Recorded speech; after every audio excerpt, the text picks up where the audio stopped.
I think I went back as far as like a year, and I just was catching up to everything, getting to know everybody, getting to know the storylines. Yo, and on Sunday, I rushed home from church and I watched the entire Sunday event, and it felt like, yo, WrestleMania had the feel. I remember that feeling of WrestleMania from when Hulk Hogan and Ultimate Warrior was fighting at WrestleMania, from when Hulk Hogan and Macho Man Randy Savage was fighting at WrestleMania. That same feeling, like that feeling that I had as a teenager, came back on Sunday, and that's what made me say, okay, I'm back. I'm back. Like that same feel, like it was almost like I never left. It was almost like I had been watching for the longest. And so, yo, I'm just, yo, I'm happy to be back. Artel is looking at Artel is looking at me like I'm out of my mind. But yo, I am just happy to be back. Like now I'm like the Peacock subscription has to stay on. Right. Like I was cutting it off when Bel Air went off, and then cutting it back on when Bel Air come back on. But now it's like, yo, like I need to be at Raw. So I know it's, so what is it now? It's Monday Night Raw, Monday Night Raw, SmackDown on Friday nights, SmackDown on Fridays, on Tuesdays, NXT on Tuesdays. On now, so Raw and NXT are on the USA Network. Now that girl that fought yesterday, I put her up. I can't remember her name. Jade Cargill. Jade Cargill. She is a sexy somebody. Lord help me, God. Lord, don't say that too loud, brother. Lord Don't have say that mercy. too loud. Right. Listen. Don't Listen. get Let none me of us tell in you. trouble tonight. I already almost got in trouble in this house for commenting too much. And I the didn't even way say sexy. I just made comments. the way she pins her opponent and does thing with, bruh. I was like, whoa. Okay, let's. And she 30. She's 31. She's 31. Let's. I was Yeah, like, that's why I said you Yeah. either dip in and dip out of this. Right. I said, when did wrestling become this? Oh, it was like that back in the 90s, bro. It was back there in the 90s, 2000, the Attitude Era. They just didn't look like Jade. Woo. Right. Yeah, but I'm excited, man. I'm excited to be back. And yo, guys, I'm here with y'all, man. And I'm willing to learn. So y'all guys, bring me up to speed. I'm very excited to see how this Rock and Cody Rhodes story is gonna go. I automatically don't like Cody Rhodes because I really wasn't a big Dusty Rhodes fan. I wasn't a real big. We gotta take you to the side because I wasn't a Cody Rhodes fan either when he first came. I hated him in Legacy. I'm about to say you're still not a Cody Rhodes fan. No. So it's not that I'm not a Cody Rhodes fan. I just Stone Cold Steve. No, forget Stone Cold. Ever since Shawn Michaels went away with that whole choir boy title holder thing, and it was like the anti-hero was coming in, and then Stone Cold took it to another level, and then The Rock took it to another level. I just wasn't into it. So when John Cena came, I hated John Cena. And when I watch Cody Rhodes, I feel like I'm watching a smaller John Cena. But what I will say is, hands down, and this is just my opinion, Seth Rollins. Oh, Seth Rollins is the whole show. No, Seth Rollins is the whole show. I'm talking Wait. Seth freaking Rollins. Right. Freaking Rollins. That name is awesome. They are the two best wrestlers in the world to me, hands. And I'm talking about as far as in-ring work. What I saw on Saturday, the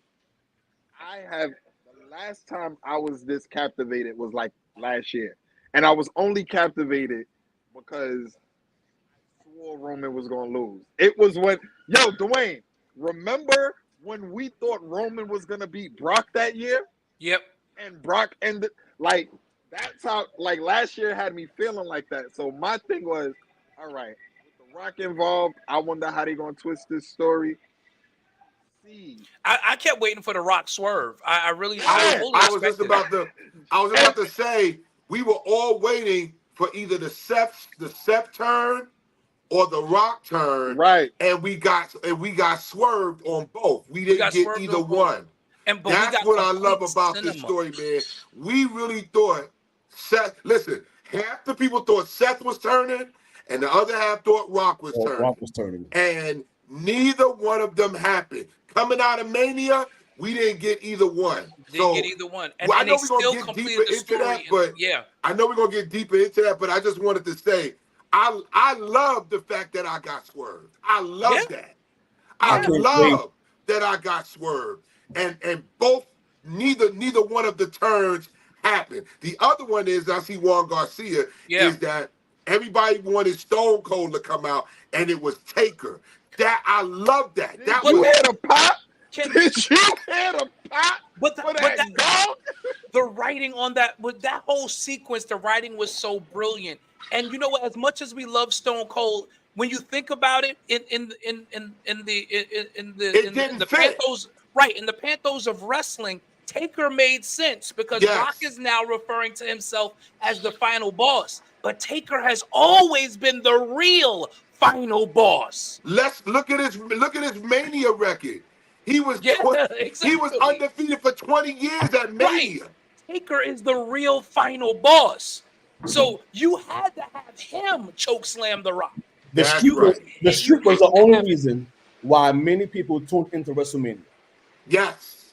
Mhm. Yes. Because of the streak. Yes. That was the drawing. It was the streak. It was the streak. But for me, always, what was Shawn Michaels going to do? Well, he was good. Remember, Vince McMahon called him Mr. WrestleMania. Right. That's true. Right. So outside of that, I know we're gonna delve into this, but storytelling, Amazing. and I'm not It- talking it- about just for the main event. No, but across the show. I'm looking at number one. We had 3 black women. Dominating. This is the activist in me. We had 3 black women well represented. They were dominant. In that Strong. we watched Strong. So they were booked right. They were booked very strong. We watched Styles. Right, Kevin Lewis. Night. All 3 of them. Woo! Jesus. Right, fine black women. We watched AJ Styles and LA Knight put on. Oh, that because was honestly, I wasn't interested in that match. Right. We talked about it, me and right. you. Me and Jay, I was like Bishop. I don't think, but star, man. He's a star. The only thing that fell flat for me, and what did swerve me was watching the Usos, because I thought they were going to be the match of the night. And Yeah, there was the flat. There was the flat match of the night. I was very surprised. Very disappointed. I was very disappointed. Within the scheme of everything, I understand it a little bit better now because, like Triple H said, none of the stories are actually over. They're just pivoting. So Jimmy and Jay continues. So there's going to be another match, whether it's at SummerSlam or whether it's later on at Survivor Series, that is going to be the culmination of that feud, and it's going to tie back into the bloodline somehow. Because the bloodline is stories. It's the match. I agree. It could have even as a build match. I agree with you, Dre. It could have been so much better. So much better. They were just standing out there trading blows, and I was like, I'm like, listen, we've been watching y'all for how many years? Right, y'all were tag team champions for over 600-something days. Y'all flying everywhere. Y'all jumping off a top rope. Yep. And all we stand there watching y'all do is trade super kicks in the middle of the ring. And you gave us a great video package to set it up. A nice video package. That was real good. That was real good. It was a great video package to set it up. So I'm thinking, I'm excited for this match. It I'm was like, all right, let's go. Bishop, it was such a letdown, man. That match was such a letdown, man. And Now- then we had Natalia swooping at so much. We're gonna get there, Kevin. We're gonna talk about what's next. Using Bret Hart and Owen Hart equivalent to the Usos match. I disagree. Never. I Can't touch disagree. it. Now, Bret versus Owen was Can't touch it.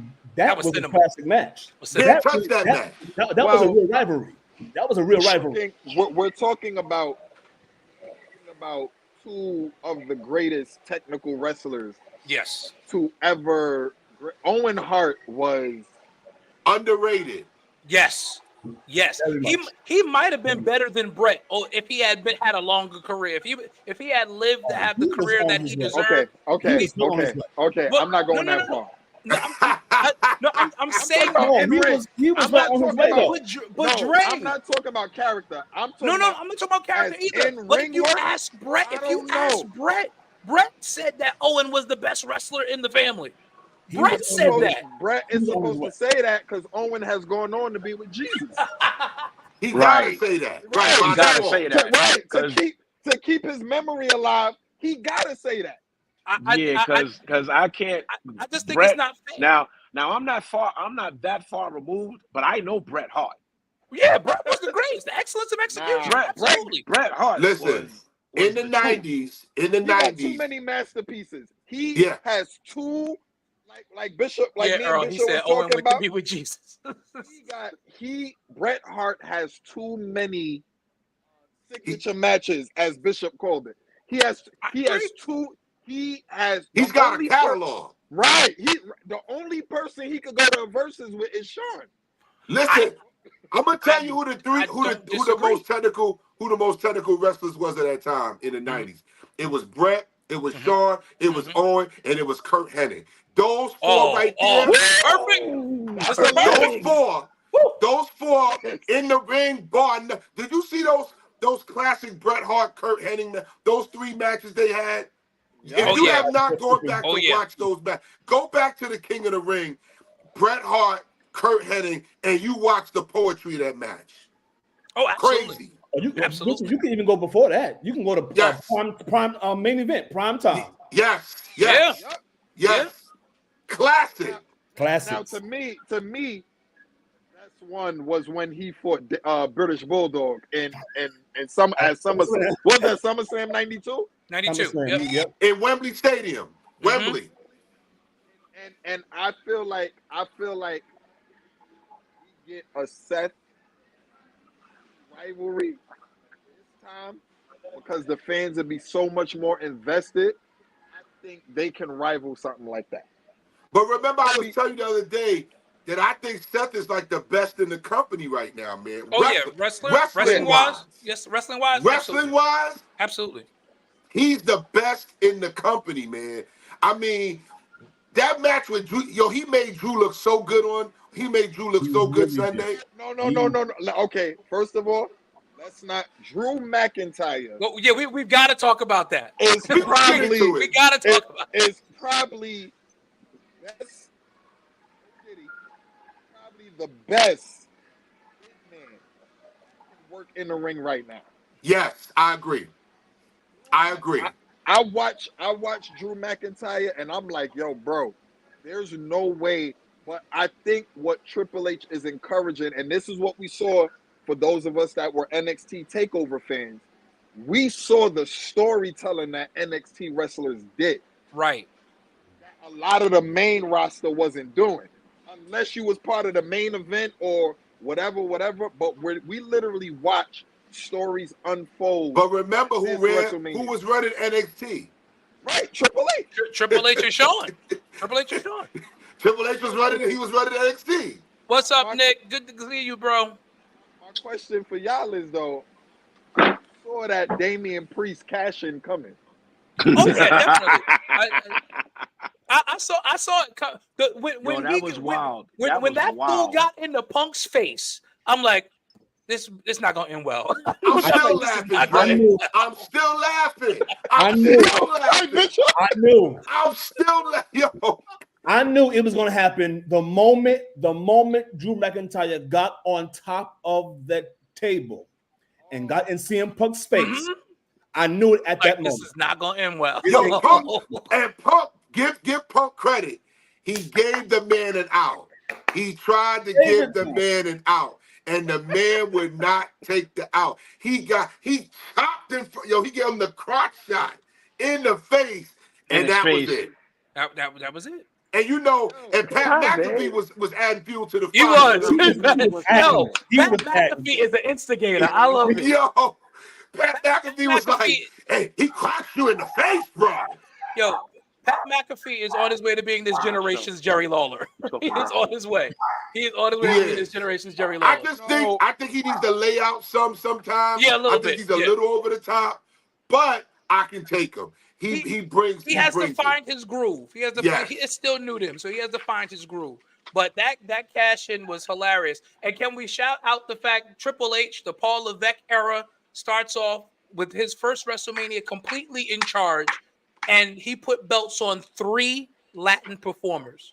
With Stephanie by his side. Let's not forget that too. With Stephanie listen, I was so happy to see Steph. And I was so happy to see her. I was really happy to see Steph.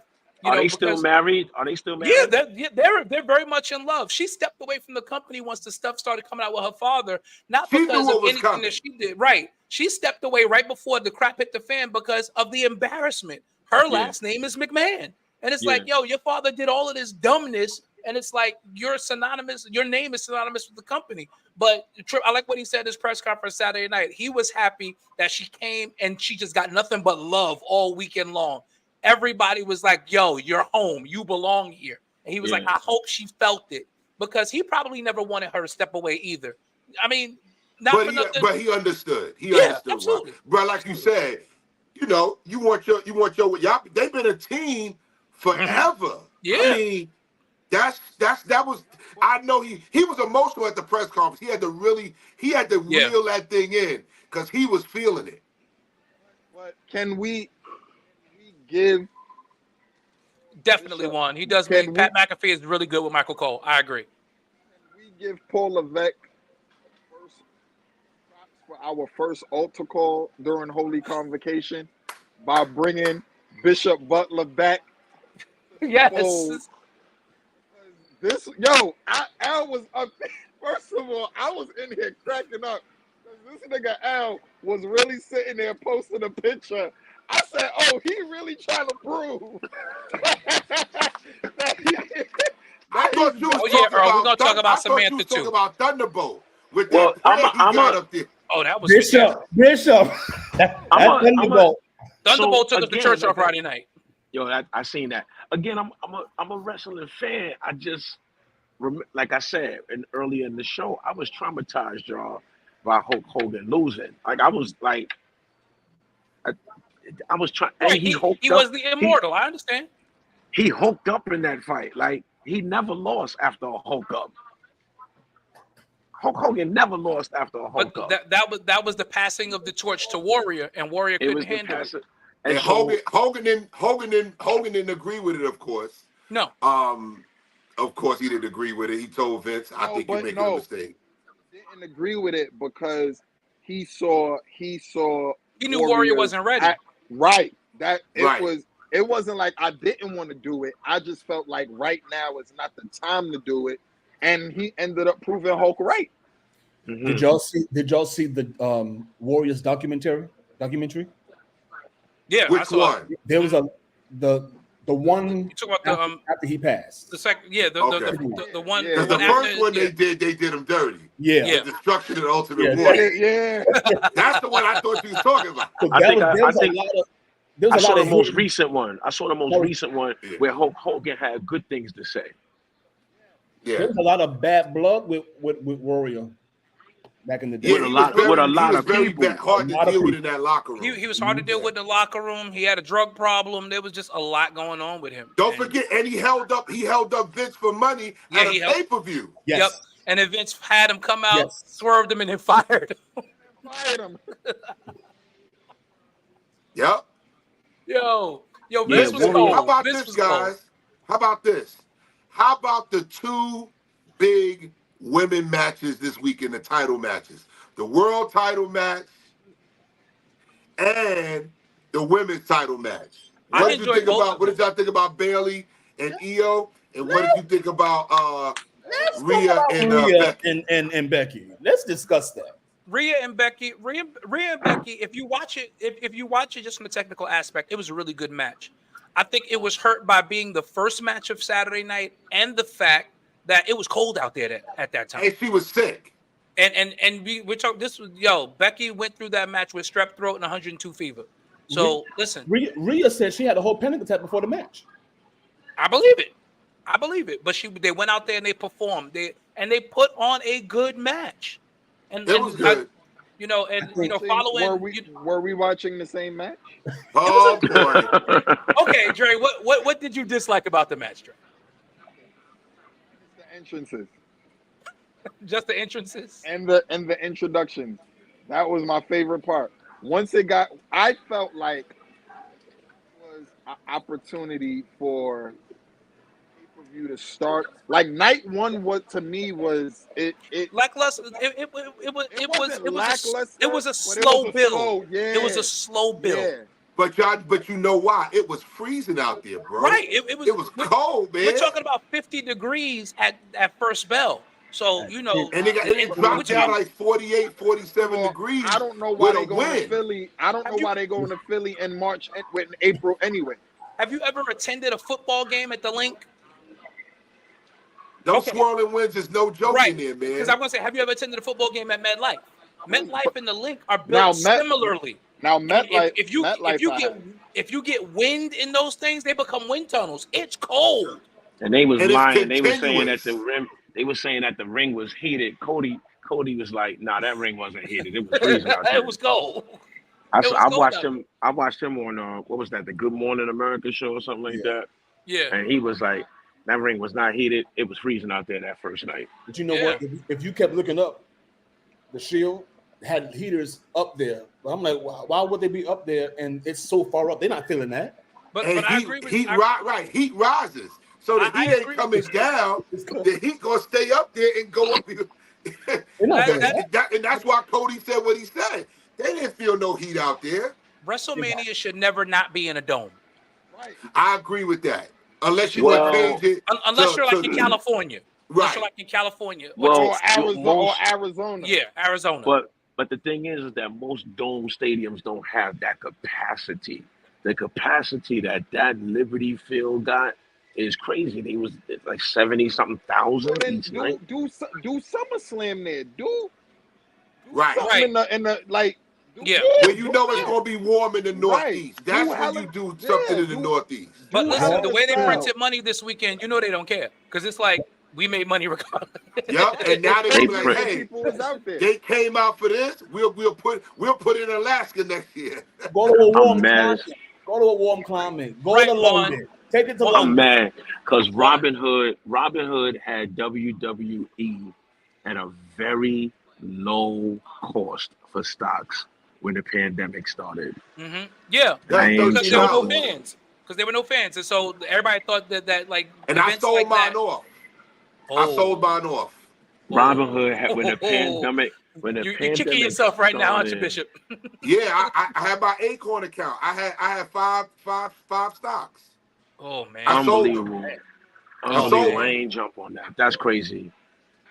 That's crazy because I know that right now. Going through well, first of all, it jumped when they sold the TKO, and you know it's going to jump again after this weekend. Of course it is. Of course it is, yo. So can we all say, because he don't really know about AEW, can we say Triple H has officially said, forget Tony Khan, like I got this, like AEW what? Like, AEW who? It's AEW who? That's what it is. Who? All Elite what? So I'm not that far removed because I am aware of the AEW piece and all of that stuff. And of course, what this dude Triple H did this weekend is second to none. Not only can you say forget AEW, you can also say you will never see or hear from Vince McMahon ever Oh, again. it's not even Ever. from the Hall of Fame. Everybody who got in the microphone talked about how much different it is now.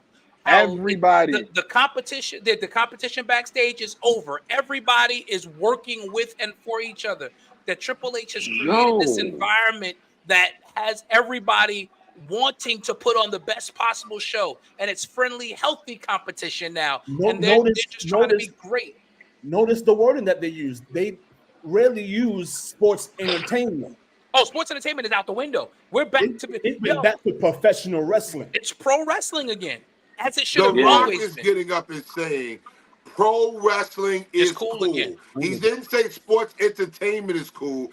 The Rock, board member of TKO, is getting on your television screen and saying it is cool again. Pro wrestling. Cool again.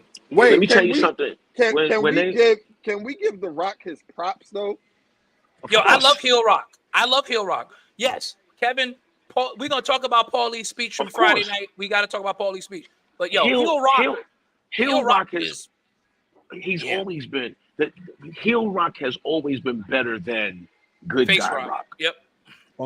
He's always been better than Heel Rock. Even when Heel Rock was a part of the Nation of Domination, yeah. That's where it started. You started to see because nobody does heel persona like him. He makes you hate him. He makes you hate him as a heel. But the killer part is that he makes you hate him, but he's like Ice Cube said, the nigga you love to hate. Mm-hmm. Yeah. Exactly. Yeah. Exactly. Right? He makes you hate him, but he makes you love to hate him. So you don't hate him, you become a fan of hating him.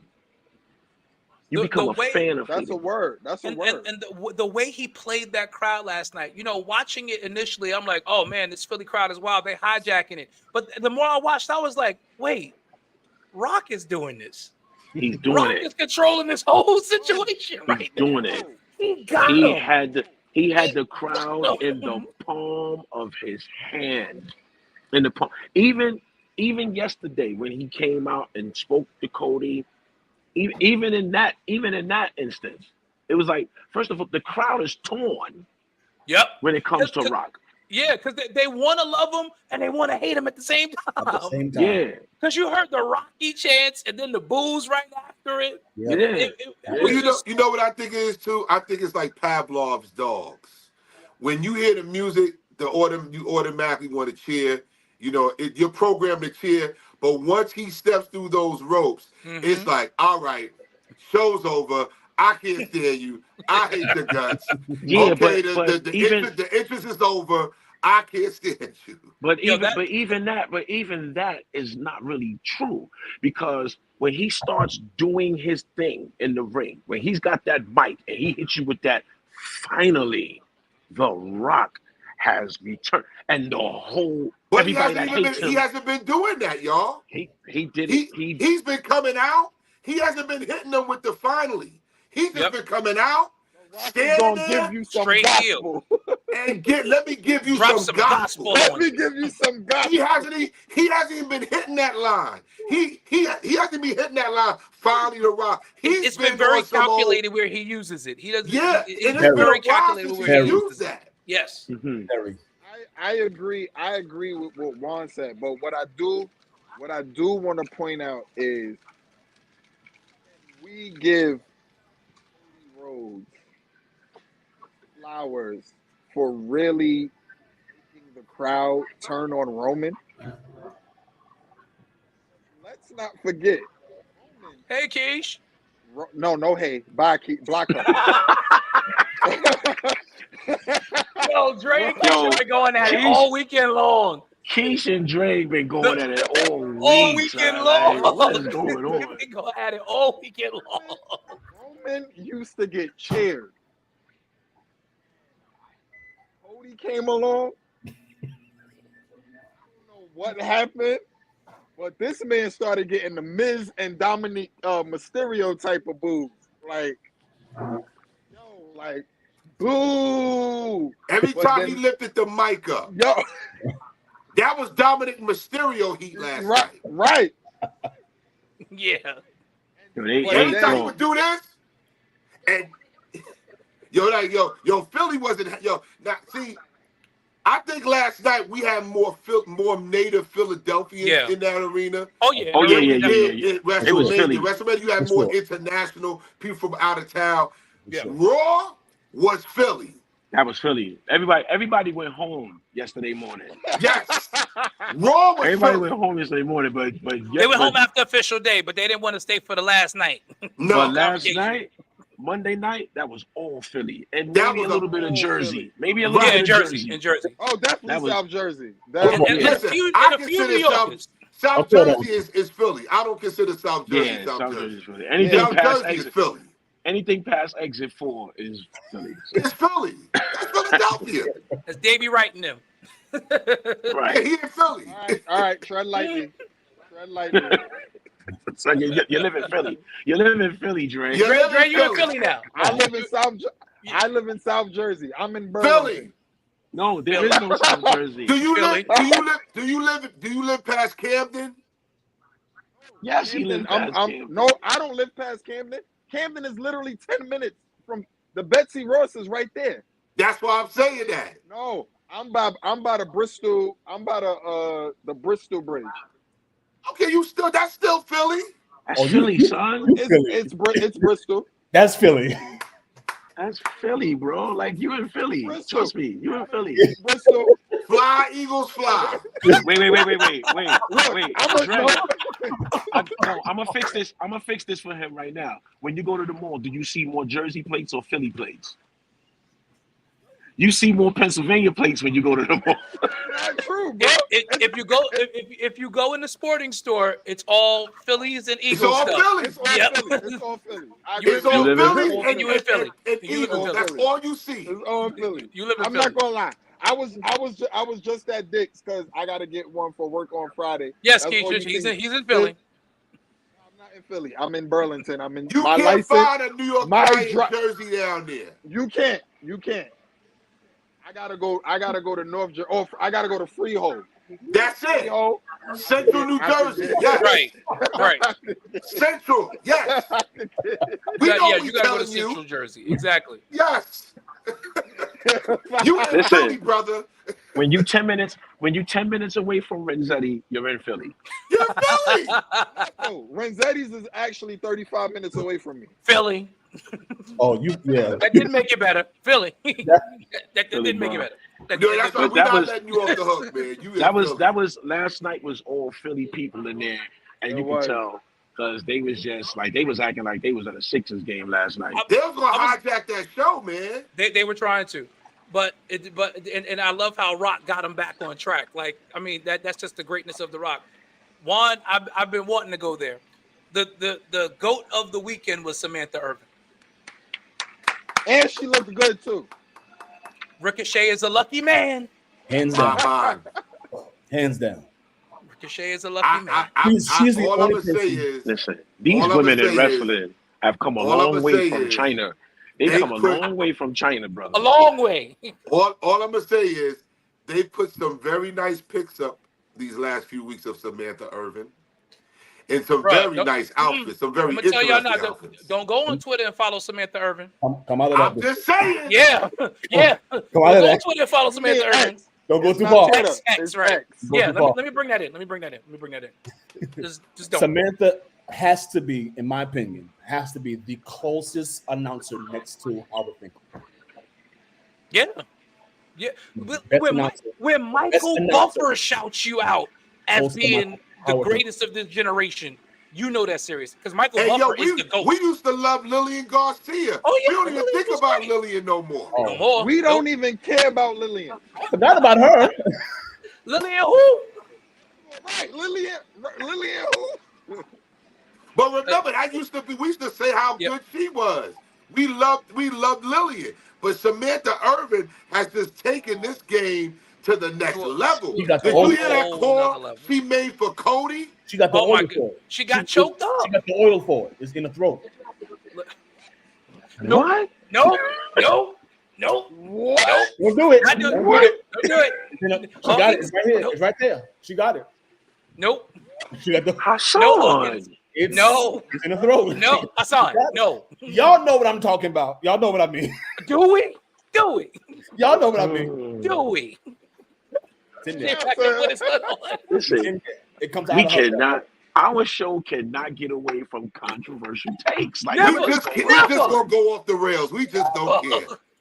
We just gonna go off the rails. It's never just smooth. It's never. We gonna go off the rails some way, somehow. We going off the rails. Lift your head, Dre. Lift your head. It's all right. You're safe. But I appreciate her emotion as a wrestling fan, and that's what came through in her Cody call, which just made it that much more emotional for everybody else. And like you she can had tell, grown men crying. She doesn't know. She doesn't know the outcomes. Right. She said in the interview, she said she doesn't want to know because she wants that emotion to be real. So she's watching the match as a fan. So her calls are real based upon her actual reaction to what's happening in the ring. So with Cody finishing his story, and again, kudos to the match, which was produced by Bruce Pritchard and Bobby Roode. Yeah. Who produced that match. Yes. Bobby Roode. Glorious. Yes. Bobby Roode and Bruce Pritchard produced that match. And that match was glorious. Yeah, go ahead, Al. So here's my thing with the Cody thing, y'all. And I ain't hating on the man. All right, fine, you finished the story. That's cool. Whatever. I just feel like there's the entitlement. Like you feel like you're supposed to be the champion because of who your father was. Like it almost gives me that feel. Like but that's not it. So let me fill you in on the part of the story that you are missing. You got to catch up, bro. Bishop, you got to go back to the time. Yeah, I'm going back to Cody's childhood. Go back on, When Cody, as a little boy, there was a picture that was on his parents' dresser of Dusty holding the old Winged Eagle title, the WWF title. And Cody was like, I didn't know that you were champion, Dad. But here's the thing. You remember WWF rules. Yeah, I'm going all the way back there. WWF rules were and have always been that if it's WWF. Right. Three W's. Under Vincent Sr. Yeah. So under those rules, the championship can't change hands by disqualification or a countout. He won a championship match by disqualification, but in the chaos that ensued, everybody came out, hoisting him up on their shoulders. He's holding the belt, but of course they came and took it from him. But somebody took that picture and gave it to him as a memento. Dusty always thought he would have another chance at the actual title, but that never actually happened. He told Cody the story when Cody was like 8 or 9, and Cody looked his father in the face and said, when I grow up, I'm going to win that title and give it to you so nobody will ever be able to take it from you again. This is why his story was so emotional, because it wasn't a storyline. It wasn't just a storyline. It was real. It was and very, that's the very stories real. we like. We like realism in the stories. That's what gives you the passion. So it wasn't an entitlement. It was a quest and the fact that his father died after he was released from WWE. He went through a period where he talks about it, where when he was in WWE and Reigns was coming up and Rollins, and his father is working in the NXT brand back then, at that point when they were just first starting them. And it seems like his father took more interest in those guys. So beating Reigns is important because Dusty called Reigns another son while Reigns was in NXT. Like, this is personal for Cody. It's like, I have to do this. To finish the story. Not that I'm entitled, but I've got to prove to Dusty once and for all that I'm worthy. That was the story. The story is gay. When you look this story is gay. And when you look at it, Triple H, when Cody starts AEW and Hawk, you was about to talk about it. There was the throne, the Triple H throne that was sitting there. Yes. His wife, Brandy, gives him the sledgehammer. Which is another Triple H staple. Yes. And he goes and he breaks the throne. The significance of that is that how he gets back to WWE, Vince McMahon flies to go get him. Yep. Vince McMahon goes and says, I want Cody back. When word got out that Cody was leaving being an EVP at AEW, Vince flew to his house. Vince, I know Bruce y'all wasting y'all Pritchard, and I time. forgot who else it was. I think it was Nick Khan. And then Khan, yeah. Not impressed. He still thinks the story is gay. Very. I think the story's gay, son. It's all right though, because it made for a wonderful WrestleMania. But I need this thing to be. It needs to be short-lived. But you want to know why? Also, you feel that way. It needs to be short-lived. We've been talking about it. Nobody likes the white meat babyface anymore. It's hard. Yeah. It's hard to be a white meat babyface in this era. It is almost impossible. The Rock was a tweener. Stone Cold was a tweener. Wait, be a what? White meat babyface. That's what it's called, Dre. That's what it's called. That is the term. That's what they call it in the business. Even if you black. Now we find out. Even if you black, they call you a white meat baby. Now we find out. And I like what The Rock said to Cody last night. He was like, "You finished the story, and your story with Roman is over. But your story with me is just beginning. Story with me is just beginning, and I'm going away for a little while. But when I come back, he's got to go shoot a movie. I'm coming back to kick your candy ass. I do expect to see Rock more involved as a board member of TKO, and I like he said, he has a passion for this business. I can see him going to the movie studios and going, okay, I got to take a break because I got some stuff I need to finish over at my company. Like this is a big deal right now. But you I'm gonna be so honest with you. Absolutely. My jaw dropped watching The Rock as much as he did. I was expecting Roman to take the brunt of that and Rock to get a hot tag every now and then. That man fought like back in the day. I wouldn't go that far. I wouldn't go that far. I mean, I'm not gonna go that far neither. He was good for somebody who hasn't been in the ring in 10 years. He did good. He was good for somebody who hasn't been in the ring for 10 years. They protected him well. Yes. He did a lot of outside walking around the ring, walking. It was slow paced. They scaled it back. It was even slower than Roman normally works. They scaled it down. He did good. Thank you, Kevin. If you count your fight. Okay, so let's jump into this. Kevin Lewis says Cody isn't WWE World Champion material to me. Maybe AEW or a lesser brand. But my question is, why isn't he? Why do you feel like why is there this feeling from some of us where Cody is not someone who can carry the brand? He can't. Cody reminds me of a person who goes to church. Here we go. A prophetic word that's off, but you don't want to embarrass the prophet, so you fake cry, but there's no tears coming out. What? Have we seen? Huh? What?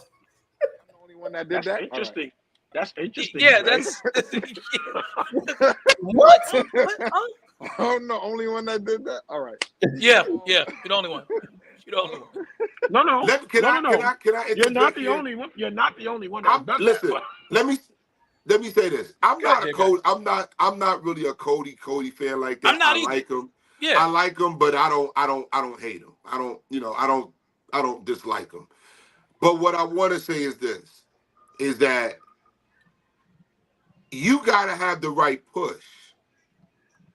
Anybody can look good if you're pushed.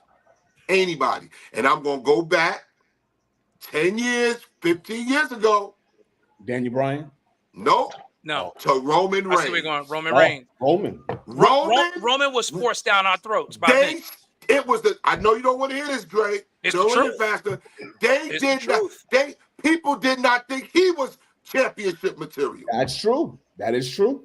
They did not think it. Now it's like, wait a minute. It's just like the Jordan fans. The Jordan fans don't ever want to talk about those 7 years that he lost.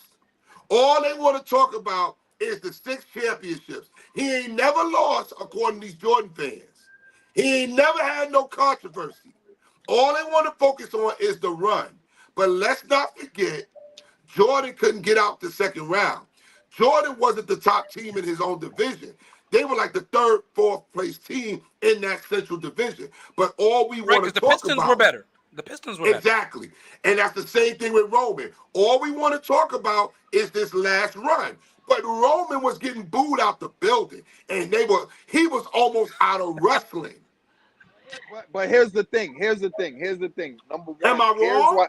Here's what. No, you're 100% right. You're Not at all. 100% right. But here's the thing, though. Number one, you got to remember, Roman had some hard shoes to fill, and Vince McMahon always had an idea of what champion should look like and sound like. Because he always felt like there should be a next Hulk Hogan. In his eyes, Stone Cold and The Rock were an anomaly. Okay, yeah. She told me you was coming.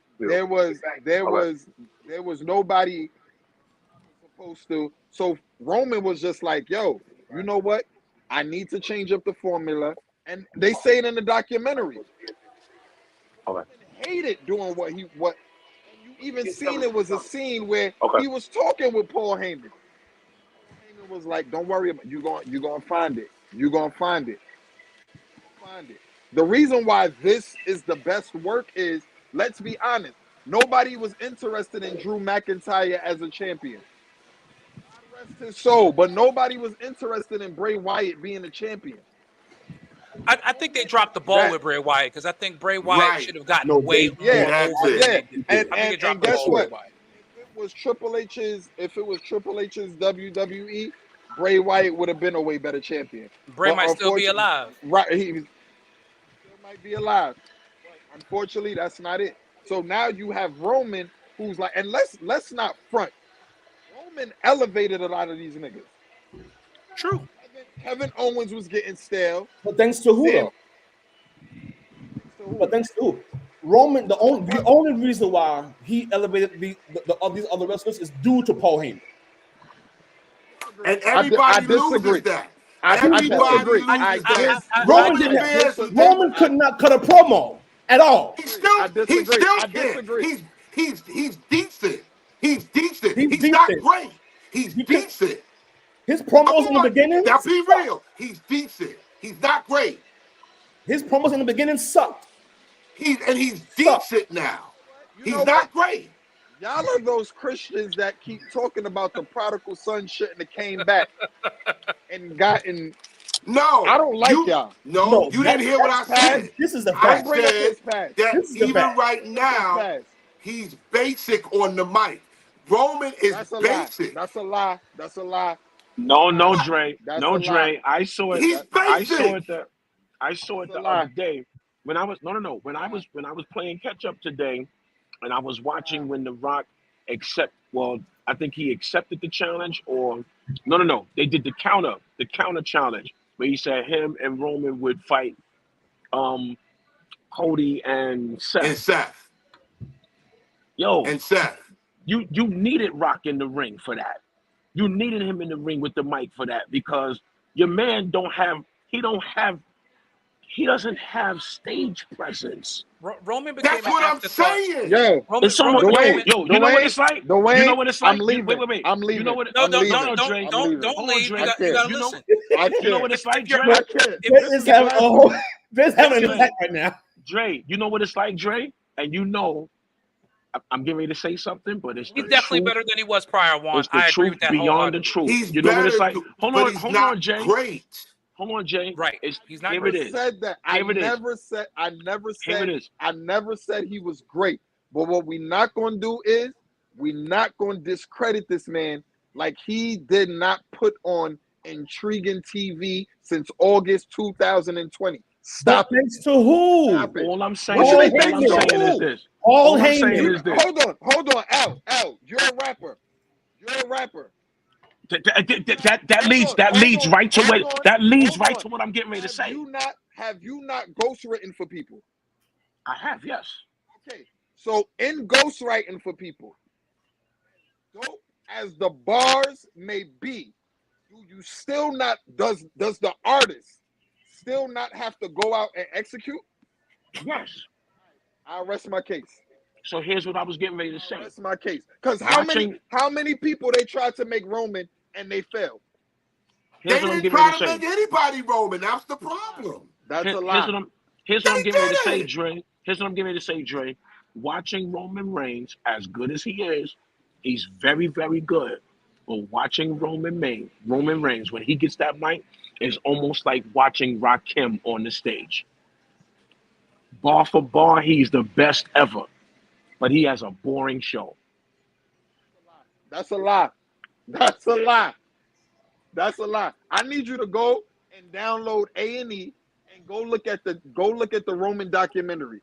Since Dwayne was bringing up numbers, go look at the numbers since Roman has been champion. But we not. I don't want to. See, but you go. No, wait. Numbers don't. Let's stay right here. We talking about promo. I'm not talking about numbers. I'm not talking about money. Wait a minute. Yeah, let's look at this here. Yeah, look at Kevin's promo skills. Kevin's statement here is true. He got better. We're spoiled to have bad guys that have real heat like Piper, Flair, then Rock, and even CM Punk that don't need a script. Go ahead, J-Mac. Yeah. And that's what I'm saying. Your guy, he's basic. But Roman fans don't want to admit he's basic. He needed Paul Heyman. The whole persona of Roman is a prop. He had to go get Heyman. They had to put the Usos around him. They had to have Sami Zayn. They had to put all of this around this man. When he was by himself, he couldn't do it. He elevated. When he was by himself, he couldn't do it. About? When Roman was by himself, he could not do it. He was almost out of wrestling. He had to go get Paul. First of all, there's a lot of people that have to go get. There'll be no Brock Lesnar. But that's my point. There's a lot of people that don't get what Roman got. Hold on. So and Cody has to stand. We criticizing Cody, but Cody has to stand out there on his own. He don't have the luxury of a Paul Heyman to stand out there with him. And Cody is good on the mic. That's my point. He don't get to have Paul Heyman. Hold on. Seth Rollins is good on the mic? No, and he don't get to have Paul Heyman. You making my point. He don't. All the Seth Rollins is at least charismatic. Thank you. All the people you name don't have the luxury of having Paul Heyman. Your guy has the greatest talker in the business. Wait a minute. Because we're not going to sit here. I am. You're not going to tell me what I'm not going to do. You're not going to tell me what I'm not going to do. Deliver. Now that's what you're not going to do. You're not going to tell me what I'm not going to do. You're a hate. I'm not hating. I'm just giving you facts. Your guy got the great. Hate. Wait, let me ask you this one question, and I'm going to let you talk. Just answer this for me. Does Roman Reigns and Bishop, you answer it if he don't want to answer. Does Roman Reigns have the best talker in the business? Yes or no? Absolutely. All right. I rest my case. Right, Noah. So we're blaming Roman Reigns for having Paul. All right, so no. What's being said though is we're going to watch the program dip when Roman's gone, and then I want y'all to say something. Watch. When Paul Heyman is gone, you mean? When Paul is not out there with him? My word. You mean when Paul is not there? So hold on. When Paul is not there, yes, the program is going to suffer. You got to remember, there were nights where Roman didn't show up, but Paul Heyman sold the match. Paul Heyman was there. He was there more than your guy. He's the wise man. He's supposed to be. Duh. No, but your guy wasn't there. You try to say it was all him, and it wasn't. Again. It goes to my point that Roman needed everybody to prop him. He needed Paul Heyman when the nights he wasn't there. Good. So now that we said that, we just talked about the match, right? Now we had Jay versus Jimmy. Mm-hmm. Had a chance to prove themselves without Roman, right? And Paul Heyman. Paul Heyman. Stop taking Paul Heyman out. Paul Heyman. Paul Heyman did not Paul Heyman inside Hell in a Cell. Your guy. Wait a minute. Not fight Wait a minute. Inside Hell in a Cell. Did you watch Did you watch the induction speech? Wait a minute. Did you watch the induction speech of Paul You're not Heyman? answering my question. You're not What answering my you question. asking me? Did Paul Heyman have to fight? Have to fight who? In Hell in a Cell. He had to fight Jey Uso in Hell in a Cell. Jey Uso ain't no main eventer man like that. Come on. I mean, the man's moniker is main event Jey Uso. I don't care if you put fried chicken in the front of somebody's name. It don't make him KFC. Bishop, who hurt you? Who? I don't care if you put fried chicken on the front of their name. It don't make them KFC. The fact that you eat KFC lets me know. Oh, I don't eat it. Oh, bro, I don't eat KFC. I don't eat it. Oh my God, this is hilarious. Chicken. You could have said Chick-fil-A. You come up with some KFC. Listen, that was just something I just pulled out the air, brother. Just pulled it out the air. Like you pulling the rest of this. You keep. I'm not gonna let you separate Roman Reigns from Paul Heyman when you feel like it. Your man got up on. You not be allowed to separate them. Just because you can't, because your guy said, if he's not here, I'm not here. And Paul are not. Did he say that, Hawk? He said it. He said it. He said it. Did he say that? He said it. He said it. When the wise man is gone, I'm gone. Your guy said it. See the Father, you see him. Right. Okay. Right. You just made my point. We saying the same thing. But you want to take him out when you want to. You can't. You can't remove Paul Heyman from him. You can't. Entities working He has as to one. defend his guy. He has to defend his guy. But Hawk, Entities working as you one. see what he's doing. In one breath, you see one, you seen them both. I do. But then the next breath is we just gonna separate them, put them over here, and Heyman gonna be over there. No, they are synonymous. What I'm saying is, They are. I don't care if you sermon for me. You still have to go out there and execute it, right? Y'all could put the best points together. Y'all could even add in, yo, when you go here, tell the organist to hit you in the key of G. And y'all could have it planned out. Still have to go out and execute, right? There's no Roman hate here. I want to be clear. None of no us hate, hate you know Roman. None of no- us hate Roman. And that's the None of other us hate thing. Roman. Every time you have a difference of opinion, these guys say you hating him. I'm just telling you what it is. Guys, I don't hate Roman. Church Guy Sports Show. You are not Roman, sir. We're not acknowledging you. Loho, am I Skinny Pop. Did I Skinny. say anything incorrect? I don't think you Skinny- said anything wrong at all. I do think that Skinny Pop Popcorn. I think that Roman. I'm not going to say Roman's been propped up, and I don't think J-Mac said that either. But I do think his character was enhanced by the fact that Roman Reigns is that Paul Heyman has been a part of Roman Reigns' career for the last few years. Okay, I agree with that. It has absolutely enhanced it. Rick Mayfield's joining us. Rick, what's up? I'm here. Somebody needs to bring some balance in the room. Come on, Rick. Now don't go hating on Roman now. No. I have no hate for Roman, but the truth is Roman was put in a position where no one else could succeed. And which is why he stayed so long. The truth is, Paul Heyman is the greatest in-ring mic performer to ever live. Outside of promos from Flair and early, and probably Bobby Heenan. Or Heenan. I think Ric Flair cut a good promo. Lets me know I said Bobby Heenan. Bobby Heenan, in terms of being a manager character, a valet manager, advocate character, there was nobody better than Bobby Heenan on the mic. What is your idea of a good promo? Firstly, it's to win over the crowd. Well, firstly, it's what it is. The promo, the idea of the promo is to sell the match. Your job is to sell the feud. That's your job. Hogan's promos was good. Hogan did promos in a very different era. Wait a minute. In the 80s, he was good. It worked Not for what I that. asked you. For that Hogan's era, promos for the were good for superstar that era. era, because Vince McMahon has eras. For the He was good for superstar that era, Hogan was perfect, and Hogan- Hogan was perfect because of what Hogan built up was to it.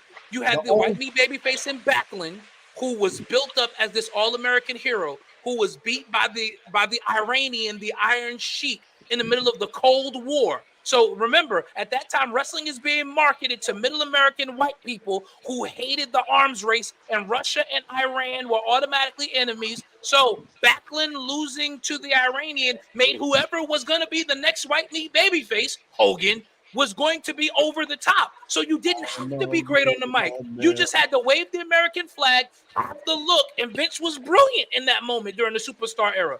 I'm going to show my muscles. I'm 6'6". I can body slam everybody, and I'm going to beat this Iranian. When it looks like the Iranian is going to beat me, I'm going to be the American who pulls himself up by his bootstraps, i.e. hulking up, and then pin the Iranian, and now I am the superstar. So you didn't have to be great on the mic. You didn't have to get great on the mic until the mid-90s.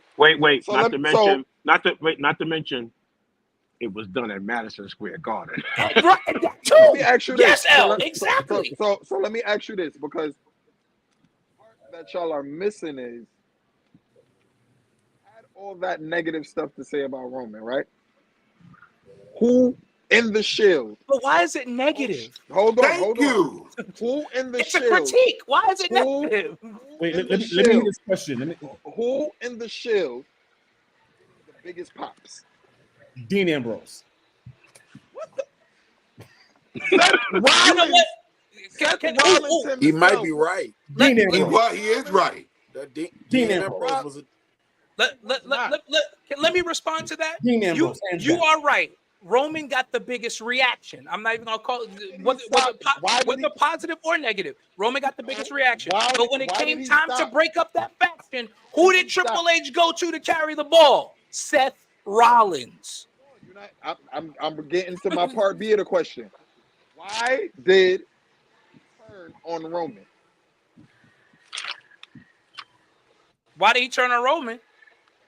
Why did the audience that went from screaming and all of that, why did they turn on Roman? Because he was boring. That's not why they turned on Roman. Roman was boring. That's not why they turned on Roman. Now, wait, are you referring to post-pandemic or pre-pandemic? No, he's talking Talking about about. when the I'm Shield broke. talking. 10 years ago, when the Shield was at When its the height. Shield broke. When Why Shield broke up did 10 they years ago. Y'all know wrestling so much. You got to remember that's now 10 years ago. No, why did they turn on him? Because he was one-dimensional and That's not why they turned. That's not why they turned on him. That's exactly why they turned was on They him. turned on. That's how I know y'all don't really watch wrestling. He wasn't. He was not entertaining. That's not why they turned on him. He had. There was no charisma. So Dre, tell us why they turned on him. They turned on him because remember, that's when Daniel Bryan was over. Eliminated Daniel Bryan in the Royal Rumble. They had turned on him before that. That was Way before that. Did Way not. before that. Yes, Way they before did. They turned did. on him way before They that. turned did. on him, and They Kevin did. Way Lewis before is that. right. They turned on him before that, and it was because Vince was forcing him down the They audience did not. throat. And when They the did Royal not. Rumble happened, that was the culmination. That's when No, the fans got they really didn't. fed up. But No. they had turned on Roman before that. They did not. And you know how that's true is because let's look at WrestleMania 31's main event. Brock, Roman. Why do we throw Seth Rollins in there? How did Roman Mind get there? you, wait a minute. How did Roman get there? Mind you, Daniel Bryan stole the show when he won the IC title. How did Roman get there? So how did the mid-card match beat the main event? And they had to throw wasn't Seth ready. Rollins in there to save it. To save They it. put him in there to save the match. He don't want to wasn't admit this, ready. though. I said that. I didn't say you was wrong. Yeah, You didn't say he was right. Roman was force-fed. He was You didn't force-fed. say he was right, though. That's what Roman fans do. I didn't say he was wrong. Say he was right. No, that's not what Roman Tell fans that do. man he was right. Y'all are not realistic. But You're but hating the for this whole man. but the yes You're movement. hate. No, because I hated Big Dog. But the yes movement started even while this before the Shield broke up. Thank you. Exactly. What are you talking? That's what I'm No, saying. you said Roman didn't get over because of Daniel Bryan after the breakup. But Daniel Bryan was Not what getting I didn't hot say way. after the You said breakup. at the I'm Rumble, saying that's when they after the turned on breakup. you. And we did. say it happened right, before because that. they wanted Daniel Bryan to be champion. He was No, over. they didn't.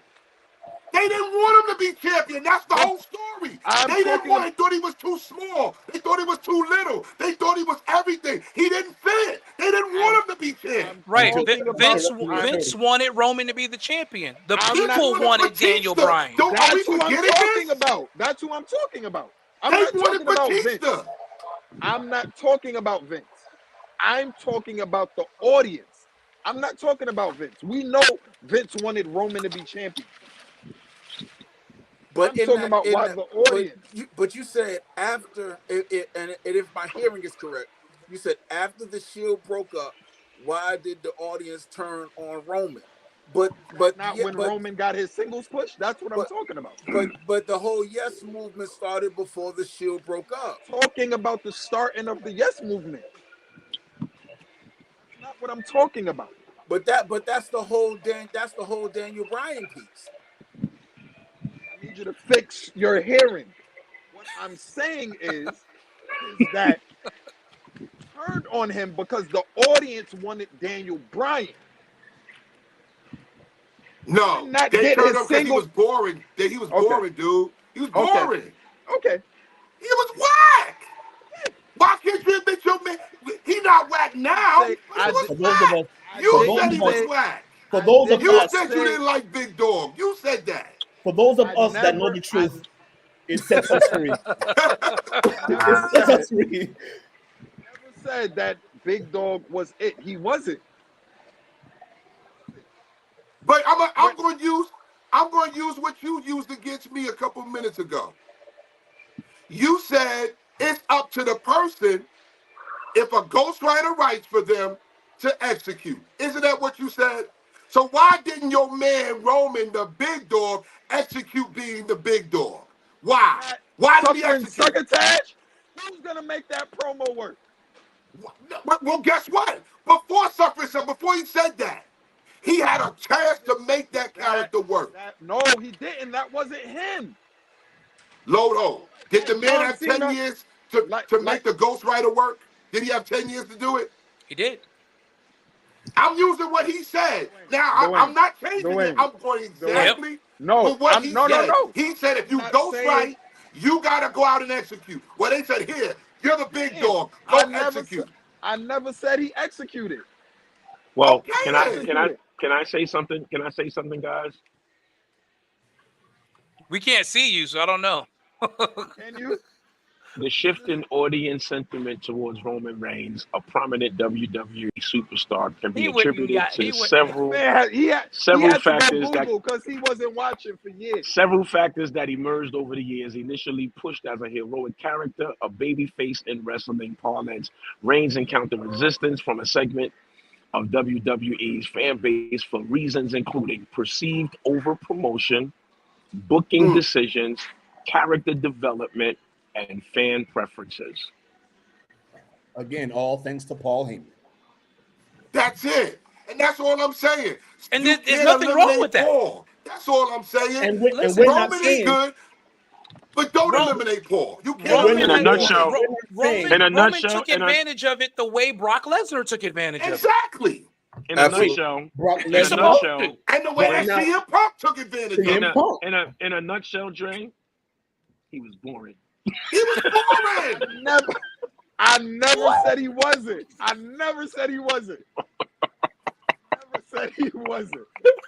And again, the only reason why he's where he is now is because Paul Heyman, the promo, believe that.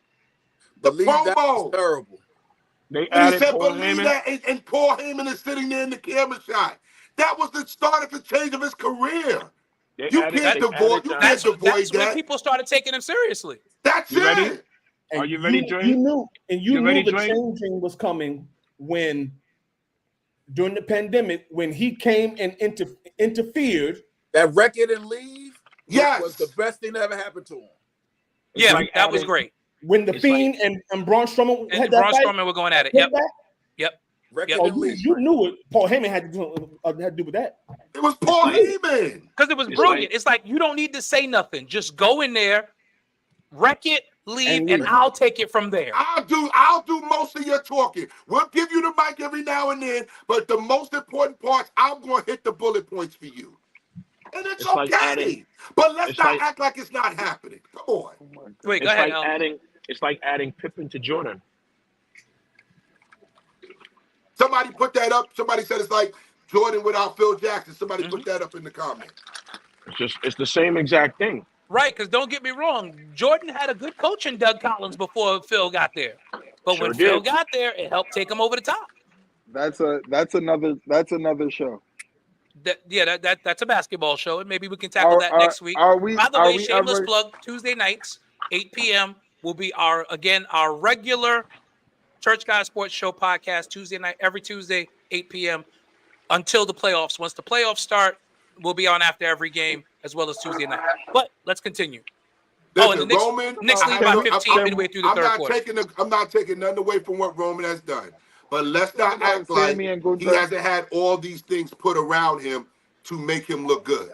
Let's not act like that. I'm not going to let nobody come on here. You're not going to play everybody on here and act like Roman is standing there by himself doing all this stuff. That his career didn't change until Heyman got there. I never said that. But can we talk about Sammy versus Gunther?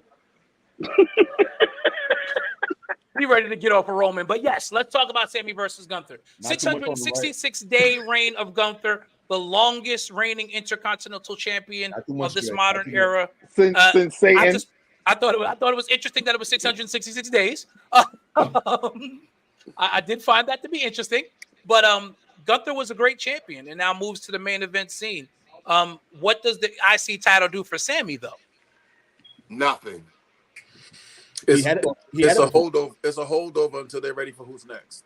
I think it's a transitional title, and Chad Gable is going to be given the opportunity to try to get it now. He had it before. So but he's going to give him a different Chad Gable. Right, it's a different Chad Gable. I'm talking about Sammy. Sammy's had it before. Right. He had it before. It does nothing for Sammy. You're seeing now, and again, this is the brilliance of Triple H. Triple H is using his established guys to help elevate the guys that he's trying to get to the next level. Mm-hmm. So you make Sammy your transitional champion, which makes perfect sense. And now it allows him to try to elevate those around him and who are next up, the NXT call-ups and the people who are ready to vie for that first tier title before they get ready for the main event scene. I mean, they said it Friday night. You have Paul Heyman said it. You've got so many guys who can now elevate to the main event because Triple H books it the right way. I disagree. I think. Okay. When don't you disagree, Dre? When don't you disagree? I'm saying I think it does a lot for Sammy in the sense of Sammy is a great in-ring worker. True, very true. But that's Sammy's why But that's why he's the transitional champion. Right. But what I'm saying is, what it can do is, I think for Chad Gable, eventually he would be champion. But I think definitely. But I think, remember, the Intercontinental Champion was the workhorse's belt. Yep. The workhorse. That was the belt where you knew you were gonna get the still showing matches. Mm-hmm. Absolutely. You know what I'm saying? Yep. So I feel like for Sammy, it will give him some type of credibility that will add to his already future Hall of Fame career. Give him a dope rivalry, kind of like what Stone Cold and The Rock, Triple H and The Rock, the different ones that went at it. So I think this back and forth could do both wonders for him and Chad. I mean, I agree, but I just don't think it does anything for Sammy because Sammy's already been in the main event picture. I think for Sammy, it allows him to reintroduce that open challenge. Right. Okay. Like but that's why he's the transitional champion. Right. Which what they should be doing with Logan. I think Logan's in a very interesting spot as well. Interesting. I don't mean it's good. I think we're all sick of Logan. I'm sick of it. I need someone to really take some brazen or as Bishop L would call him, Paul Logan. The U.S. title was That's his name. It's not Logan Paul. It's Paul Logan. I feel like that is more disrespectful. The IC title is like the NWA's version of the television title back in the day. The TV title would be defended every week on television. Yeah. It had a 20-minute time limit, and you would get on there and you would defend that title every week. The IC title used to be that. But now we got all these other titles. You got the U.S. title in there now too.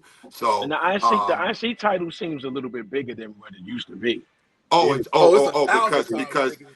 Gunther elevated it, and now he's a different type of heel. And that's why Triple H put the belt on him, because he was somebody who could help get it back there. The world title. That's why he put it on Seth, because he was someone who could elevate that title back to where it needed to be. This ain't the Randy Savage Intercontinental Championship. No, this is a different level. It's a different level right here. Way different. Overseer Jay Hen, what's up, bro? Oh, everybody got quiet. Y'all ain't right. Y'all not gonna treat Jason like that. I'm not gonna treat Jason like that. Y'all are not right. Oh man. I love my crew. I love y'all. Y'all are just out of control. What did I say? What did I say? I got a question. I want to ask y'all. I agree with that. Gunther is extremely. I told him they ain't gonna do this. The overseer's cussing. Go ahead, Hawk. I want to ask y'all. As it pertains to Gunther's in-ring ability and his technical wrestling style, would you equate his style with Chris Benoit? Why and why not? That's an interesting comparison. That's a great question. No. Of course, you would say no. Rick said no too. No. Dre is just Mr. Disagreeable. I want. Okay, why, Rick? Because Chris Benoit was a specialist. Cameo says no. Harley Race, actually. That's a better comparison. That's a good comparison. That's a good comparison. He's an old school throwback. Yeah. Killer Kowalski. Yes. Now you know you ain't never seen Killer Kowalski wrestling. But he's right about that. Yeah, he's right. You could compare him to that. I needed to know who Triple H was looking up to. Yeah, that was Killer Kowalski, definitely. Yeah, that was his guy. Right. So I had to go back and Gunther is a big size. Von Erich, Kevin? Kevin says Fritz Von Erich. I think more Harley. I think the Harley Race comparison is better. I think more Harley. The Harley Race comparison is better. I need to know from you guys, how far back do I need to go? From 1994. You need to start. You got to go through. You have to go back to the Attitude Era the Attitude Era. You got to go through from Attitude to no. I'll be nice. You ain't got to go to Attitude because he was there for a little bit of Attitude. You got to start with Ruthless Aggression. You got to start with Ruthless Aggression. Yeah, start with Ruthless. The rise of John Cena. Start there. Start with the start. So that would be about 2000. I was around for this. Yeah, but you gotta go really into that because then they start calling him Super Cena. You gotta find out why they was calling him. Why they called him Super Cena? Exactly. And it wasn't a good thing. It wasn't a good thing at all. Not at all. So that's when they started saying he buried talent. Yeah, that's when they started saying he buried talent. Yep. Oh man! Listen, when he beat the Nexus. When he beat the Nexus that year, everybody was mad. Everybody was mad. He was like, come on. Super Cena. By himself. You beat a whole faction by yourself. By yourself. And we talk about, this wasn't no like cheesy faction. Like cats like Bad News Barrett, where it was in this faction. Like Bad News who was later known as Bray Wyatt. Bray Wyatt, who was Husky Harris back then. Yes. Like, come on. Cena beat all of them. I just enjoyed the rock bottoming Cena the other day. That was just like that was life for me, y'all. And you can see how Cena has his body has slimmed down since he's gone to Hollywood. He's not as big as he used to be. He's not big at all. He's not big at all. You can see it. It's like The Rock. Well, listen, The Rock is on. Yeah. The juice is loose. That's all I'll say. He's on PEDs. The juice is loose. The juice is. The Rock is on Bro, PEDs. listen. Rumble. It's now, called come on. Zoe now. I know you don't think that's natty. It's called Zoe now, Bishop. It's called Zoe. I know you don't think he natty. I don't think anything. I don't pay attention to what The Rock does. He says he clanging and banging. That's all. Oh no, he definitely is. Right. He definitely is. But he on PEDs, man. He said he wakes up in the morning and he eats a bunch of pancakes and clanging what and banging. In pancakes? I don't know. I'm just telling you what he said.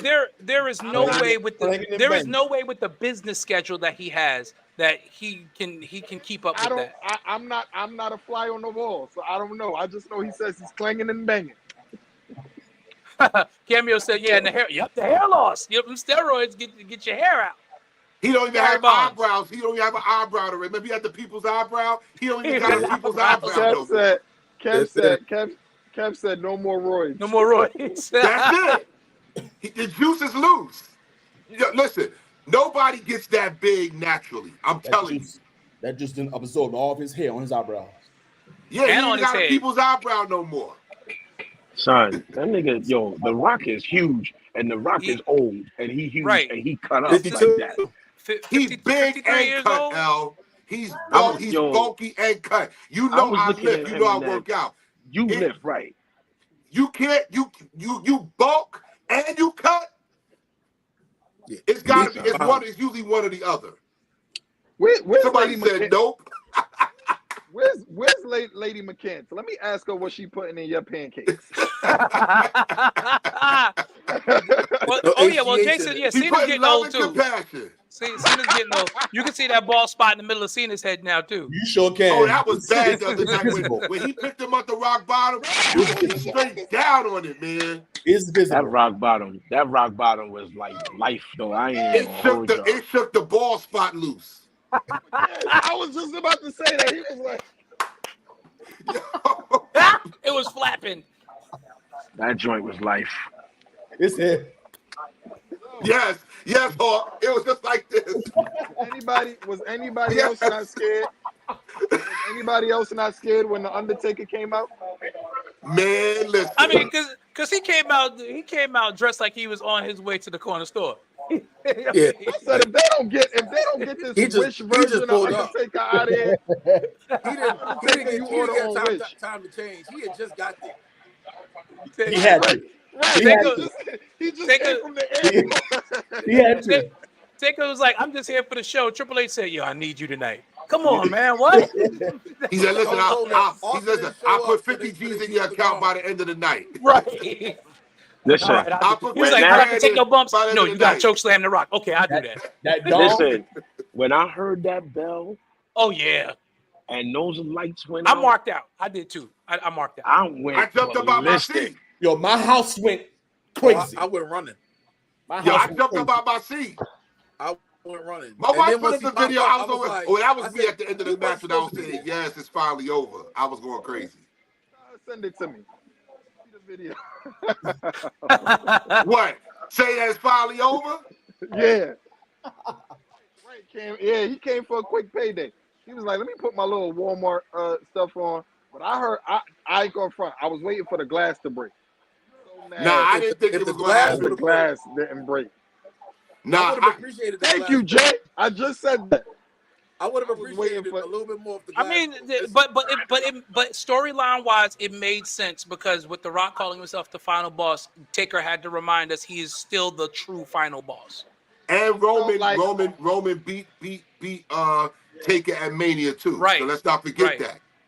Right. It was a bunch of people that Roman has gone through, with the exception of Seth. Right. Whom that again, Seth coming in with Shield gear is what actually cost him the match. He told Cody, "I'll be your shield." I'll be your shield. The storytelling on this was fantastic. It was great. No, they took their time. I'm glad none of this was rushed. They're doing a behind the curtain on how WrestleMania was put together. Yeah, that was actually supposed to premiere on YouTube tonight. I've been waiting to see if it dropped. No, tomorrow. No, They pushed it. It's Wednesday. Tomorrow, Wednesday. Okay. Yeah, Well, that was Wednesday. gonna be Tuesday. So tomorrow. So I'm sure we'll all be watching that tomorrow. Yes, and Hulk Hogan still hold his record. I'm off tomorrow. And the interesting thing was, a lot of people thought that they were gonna allow Reigns to take the and J Mac was saying it for a while. He thought they wanted to erase Hulk Hogan. But they did one. They did one, which is why. But I'm gonna tell you why. I knew they wasn't going to. For one reason. I want to hear why. For one reason. Go ahead, Hulk. Here's my reason. The only reason why they did not let him surpass Hogan because Hogan's still alive. I don't think that matters. Nah, I think it's because Roman is sick, man. I think Roman is sicker than he's when you saw Saturday night, he said I'm still taking this. He has to take oral chemo for the rest of his life. He's taking oral chemo, and you can see it. He just put up a video today. Yeah. He told me. His face is drawn in. Yes. You see his face is drawn in. Yep. That man is sick, man. Which is one of the reasons. Remember, before even in the beginning of this bloodline character, he was showing up every week, and then it gradually became less and less and less because Roman has to get his health back together. Yeah, he said he's still in remission, but he got to take those meds. And I think that's why he dropped the title. I think that's the only reason why. I think he was forging ahead for Hogan. I think for sure because they kept mentioning it, but again they pivoted, and I think they pivoted also because of his health. I'll be honest with you. I would have loved to have seen him do it. I would have loved to have seen him do it. Yeah, because the coronation was going to be him beating The Rock this year. That was going to be it. Him beating the final boss of the family. Him beating The Rock would have cemented him as the head of the table. And I'm sure that's the direction they were going in. I didn't want to I thought Rock was going to turn at Mania to set up him and Roman for SummerSlam. We all did. We thought it was going to be a Seth turn or a Rock turn, and neither one of them happened. And nobody turned. Listen, they swerved all of us. They swerved us. And now it sets up Rock Cody for whenever. Well, let me say this. Likely SummerSlam or WrestleMania 41. Let me say this. I'm just getting back. I'm not ready to see Hulk Hogan's record get taken down. That's fair. And I'm not. Let me. And I'm not ready. And I'm not ready to see. I'm not ready to see Cody beat The Rock. So you better turn your TV off because that's what's getting. That's what's gonna happen. Rock is Cody's not beating gonna beat Cody. I'm gonna predict that right now. Yeah. That's a spoiler. That's gonna be Rock passing the torch. That's it. And you're not going to see Rock getting the next time you see Rock get in the ring is going to be against Roman Reigns, and that's going to be his retirement match. WrestleMania 41. Yep, and that's going to be Rock's retirement match. He's not going to be in the ring after that. Kevin said something that we need to hone in on. Can you pull his comment back up? Yep. Even if Roman did break the record, the fact that he only had 50-something matches in 4 years doesn't make his record credible. Hogan, Backlund, San Martino, etc. wrestled 250-plus nights a year. That's important. You're a hater, Kevin Darnell Lewis. You're a hater. That's very important. You Roman hater, you. It's very important. Hawkins, you Roman hater. Jason says Cody's going to have the shortest run as champ. Remember, I said it. 48 hours. He's had it longer than the shortest. He had it longer than McIntyre. I'm telling you, Rumble, I can't get over that. That is my moment of mania right there. That is my moment. But I love what they're doing with the world title. I love what they're doing with the heavyweight title because it's wide open. So that belt can go anywhere at this point.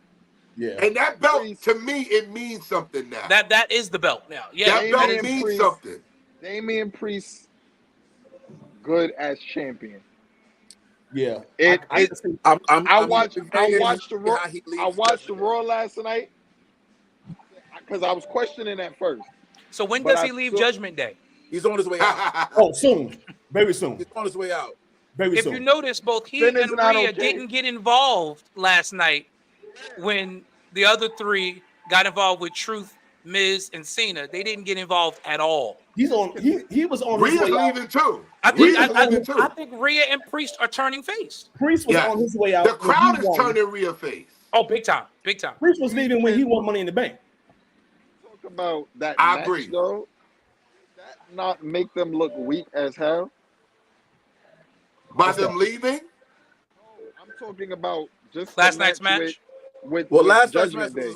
was a squash fun match. It wasn't designed. But Judgment Day though, like it was comical. Well, the Judgment Day is coming to an end, so you know that's what happens with factions. This is the beginning of the end of that faction, and I'll give it to them because they made it a slow burn because Truth has been messing with them for a year. Yeah. Truth has been literally messing with the work that Truth is doing. Ron, can we shout out Ron Killings?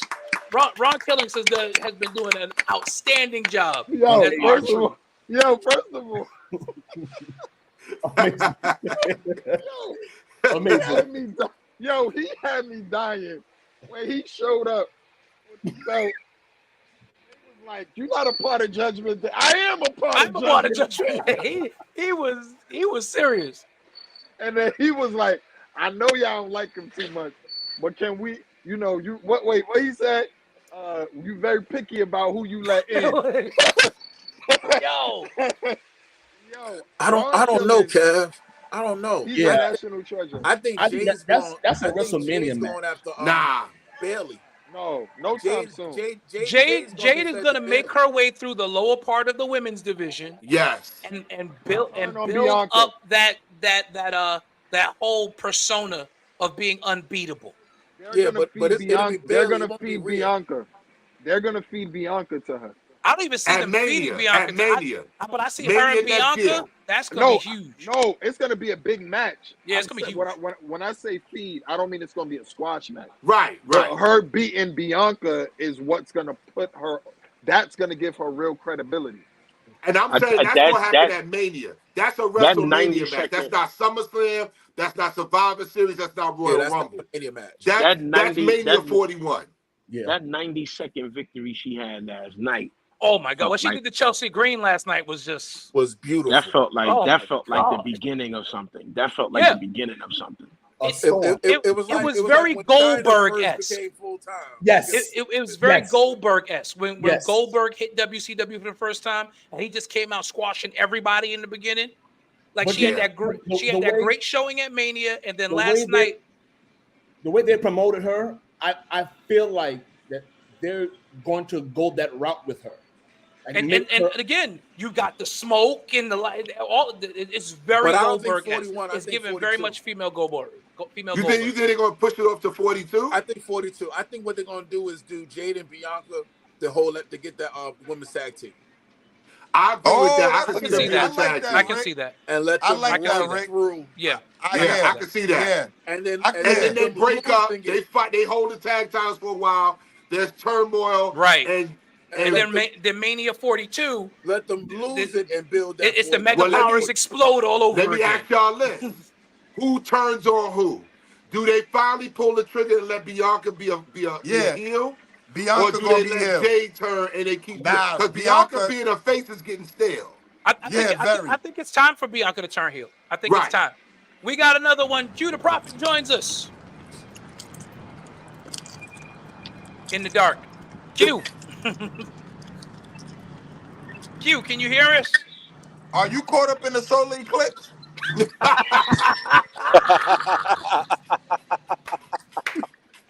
Y'all is funny. Y'all is so funny. I see some street lights back there. Right. I'm outside. You outside. Cameo says Jade. I agree with this statement. I think Jade is a natural heel. Yeah. But, I thought so in AEW, but since she's been in WWE, even if you watch the press conference from Mania, she's giving face energy. She has babyface superstar written all. I think Bianca to me is like Roman. She's a natural heel. I liked her better in NXT when she was heel. Yeah, she's going to I'm going to say something to y'all that might be a little controversial right now. I think I'm Cody's not a shocked. natural heel. Who? Cody, Cody's a I way better agree. heel I than think he's a I think face. Cody Yes, Rhodes is a No, heel. I I agree do. with you. Way Absolutely. better heel. I agree with that. I agree I with agree that. with think that. I think You Cody I, want Rhodes is a watching heel. watching Cody the last couple of days, there was something in me that felt like he would probably be a better heel. You know No, He would why, be L? AEW Because Cody, listen to I how he loved him as a heel. speaks. That's why people aren't connecting with him, because he's forced. You can tell he's forcing himself to be a baby face. He's Mhm. forcing himself to. He's forcing the way he talks, his promos, the big words. That's what a heel does. But remember, he was doing that. He was doing that in Legacy, and he was doing that when he was dashing Cody Rhodes. And he was doing it in so AEW, and he AEW tried was to a be a heel. he tried to be a Yeah, face, and the yeah. crowd turned on him. so Church Guy Sports Show. What do you want to talk about?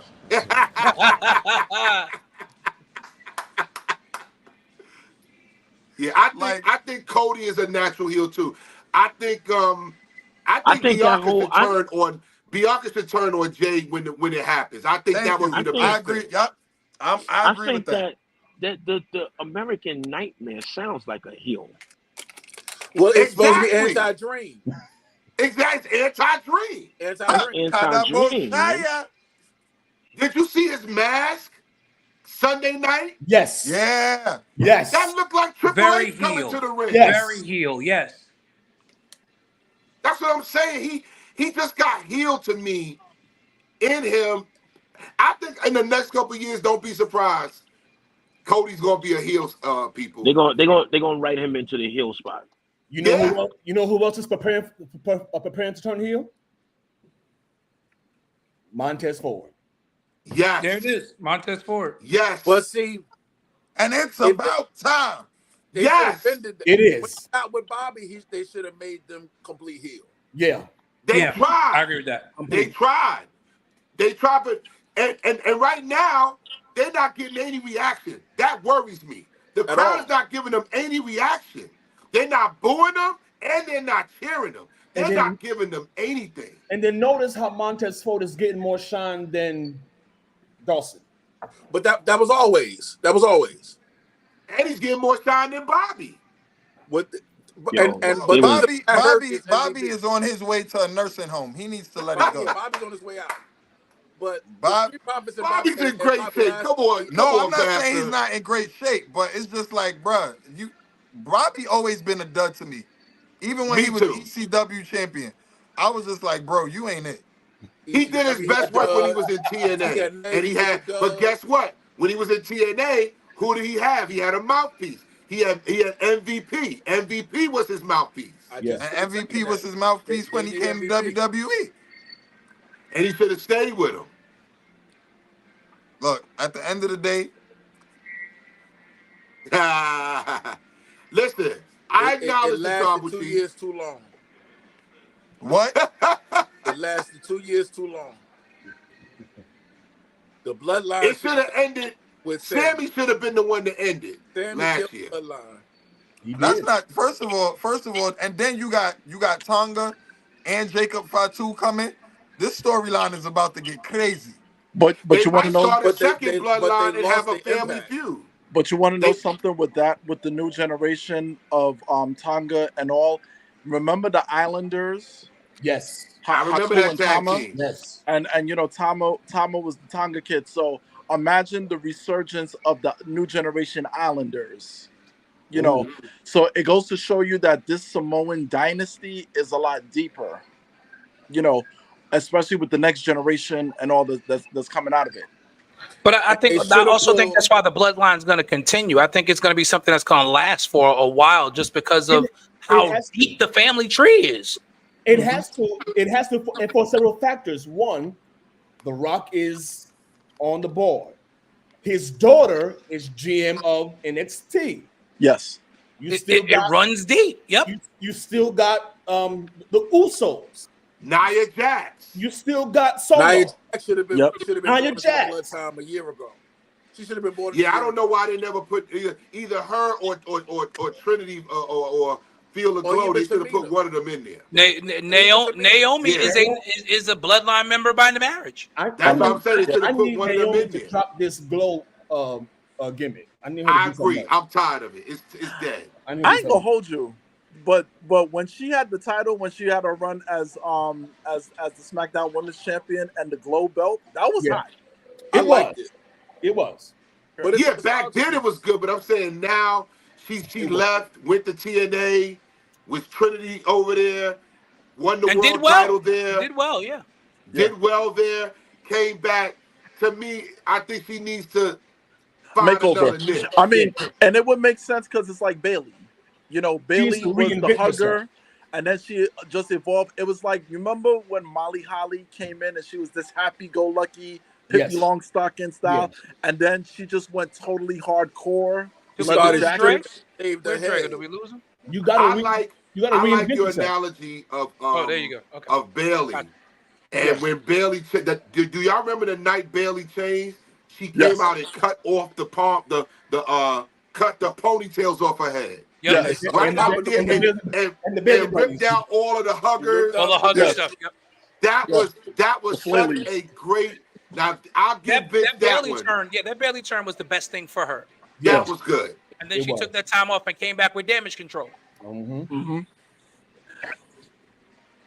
the crazy part is, did you see the breakdown of Damage Control after when she parted and then won the Royal Rumble and then became the champion, the Io Sky?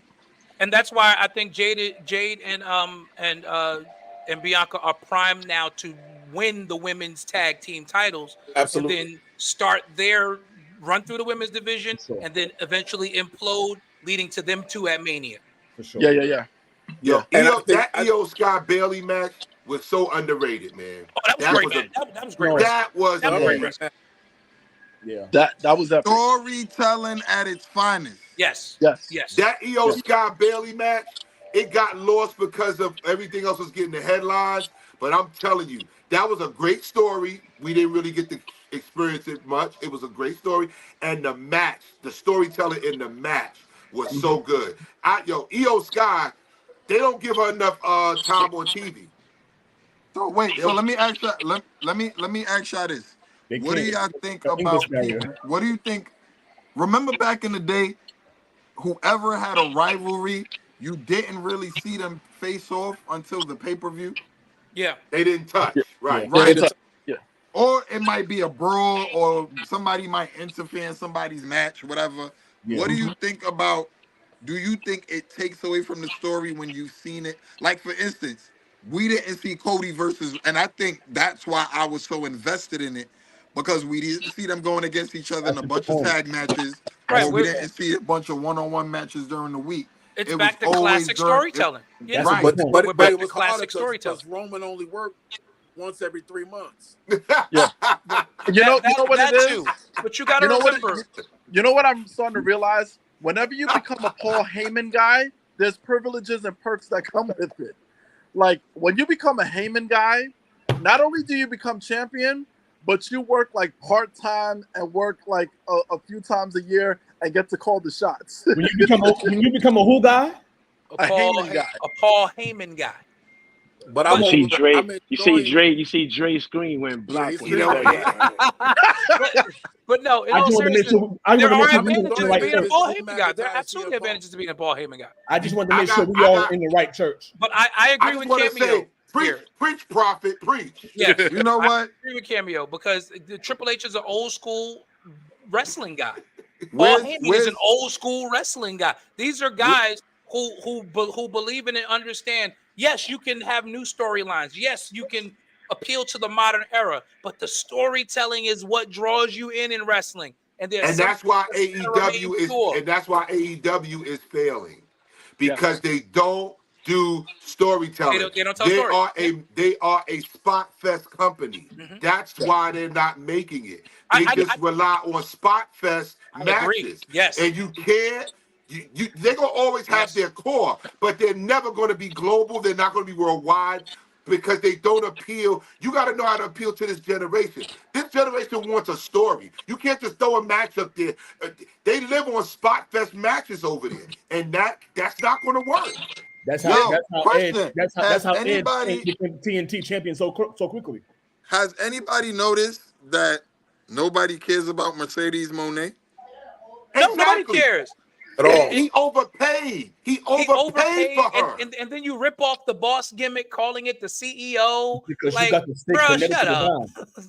We lost Bishop L. Okay. She'll be back in WWE in 2 years. You got to stay connected to the brand. She's already said it. She knows she has to go back to the WWE. She said that already. If ye abide in me. Come on, Bishop Hassan. Can we talk about how happy CM Punk looks to be back? Yes. Man, he is having the time of his life. He is genuinely having fun. Yes. He's having the time of his life. For sure. And that's what I was going to say. Like, I'm really enjoying this CM Punk Drew McIntyre. Yeah. This is cinema. I can't wait till CM Punk gets back, man. Oh my gosh. Yo, but did you notice? I love heel Drew. Heel Drew is great. I love Drew. Drew McIntyre's a heel. Heel Drew is awesome. Yes. But Punk is a heel all the time. That's what I love about Punk. Yeah. Punk don't care. Punk is a heel even when he's a face, which is crazy. Even when. Punk is a heel. Because Punk is super babyface right now, but he's just doing all heel stuff. Like, it's amazing. Did y'all hear about this thing that AEW is doing tomorrow night? Did y'all hear this? Yeah, they're gonna air their dirty laundry, which I think is gonna be stupid. It's a ratings grab. I'm gonna be honest with you. I heard Bully Ray say this. I heard Dave LaGreca say this today. I agree with it. I think it's gonna be a parody. I don't think it's gonna be a real thing. Yeah, that's what it's gonna be. That's higher humor. Yeah, that's what I believe. And it's gonna go to your point, Bishop. It's still gonna hurt them. You can't do that to your fan base. Right. And also it's gonna be a nail in the coffin for the promotion itself. Yes. I wouldn't be surprised Dustin Rhodes. Oh yeah, this nonsense. Yeah, Dustin Rhodes is challenging for the title now. Exactly. Like, so now really? we have two. So now we have two Rhodes with world titles. Dustin's not beating Samoa Joe tomorrow night. It doesn't even make sense. First of all, I don't see Dustin winning. First of all, Dustin Rhodes. But again, there's no story. There's no build. Like who's going to be invested in that? I'm not invested in that match in any way, shape, or form. There's no build between Dustin and Samoa Joe. Dustin Rhodes is old. He's old. What can he do? Right, people forget he's 20 years older than Cody. He's 20 years older than Cody. And Cody's 38. Right. Mm-hmm. So that tells you something. Yeah. But I have to agree with you, Prophet. Yeah. This is going to put a nail in the they're not going to recover. They've been trying to recover since CM Punk. Mm-hmm. They've been trying to recover. We're going to sign Adam Copeland. We're going to sign Mercedes Moné. You got an over-the-hill Edge. You got a Mercedes Moné who can't stay healthy. Right. Which is what hurt her in WWE. It wasn't that she was a bad wrestler or a bad champion. She couldn't stay healthy. Right. You got Dean Ambrose who just wants to bleed. Yeah. Yes. He's a modern day Mick Foley. Like he just wants to bleed. He just wants to get back. And then you got Daniel Bryan who wants competition. Right. I'm sure Daniel Bryan's got to be kicking himself right now. Of course he is. He has to. What's the Japanese guy they just signed? They brought him from Japan. Tanaki or something like that. Yeah. They brought him. So him and Will Ospreay. But even with that, like there was a whole bidding war for Will Ospreay. Did you see what Triple H said when he was on McAfee's show this week about the whole Ospreay situation? Without saying his name, he's like, listen, if at that age, that young, you want to work less dates and you're choosing this company because you don't have to work as much and the travel's not as bad, then I don't want you. Basically. Because this is at that point in your career, it's supposed to be about the grind. You're not ready for the big leagues. Right. Because at that point in your career, at that age, it's supposed to be about the grind. It's supposed to be about being out there every week. That's how you build your legacy. Especially that's how you build your face. Where the industry is now, you gotta work. You gotta work.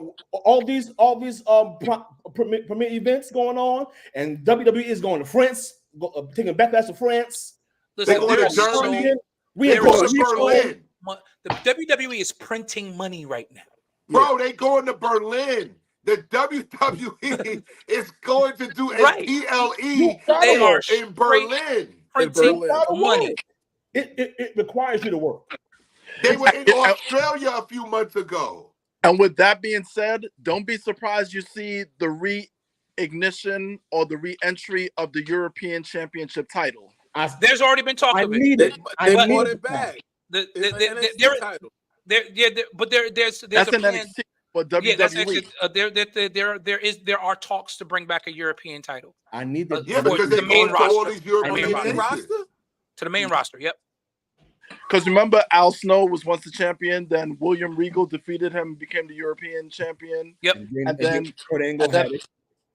Right. Shawn Michaels had it. Shawn Michaels had it. Yep. When you have 3 brands within your company that are selling out entire weekends for their individual shows, because I mean, Mania Saturday and Sunday is its own thing, but they sold out SmackDown, they sold out Stand and Deliver on a Saturday afternoon. They had over on a Saturday afternoon, with your main show at 7:00 that night. They sold out the arena at noon. 250,000 people in Philly. And last night, they had to take down the Titantron and open up more space because they had to sell more tickets and they had to show Cody's tribute on a flat screen TV. They rolled out those flat screen TVs that you have at work. For those who work in offices, you know, the ones they roll into the conference room. Yeah, they did like church. That was the overflow room. It was a conference room TV. It was a conference room TVs all around the arena so they could show the tribute because they could not put the Titantron up. But they had to open up more seats because Raw set another record for a sellout. But Triple H said it on Saturday too. He said, I would rather go smaller because I'd rather get more people in the arena. Yeah. So Tony Khan, I'm gonna tell you what the problem with Tony Khan is. Yesterday's Raw felt different because the Raw after Mania. Oh, it's been bad for the last few years. It's been bad. It's been terrible. Last night was really good.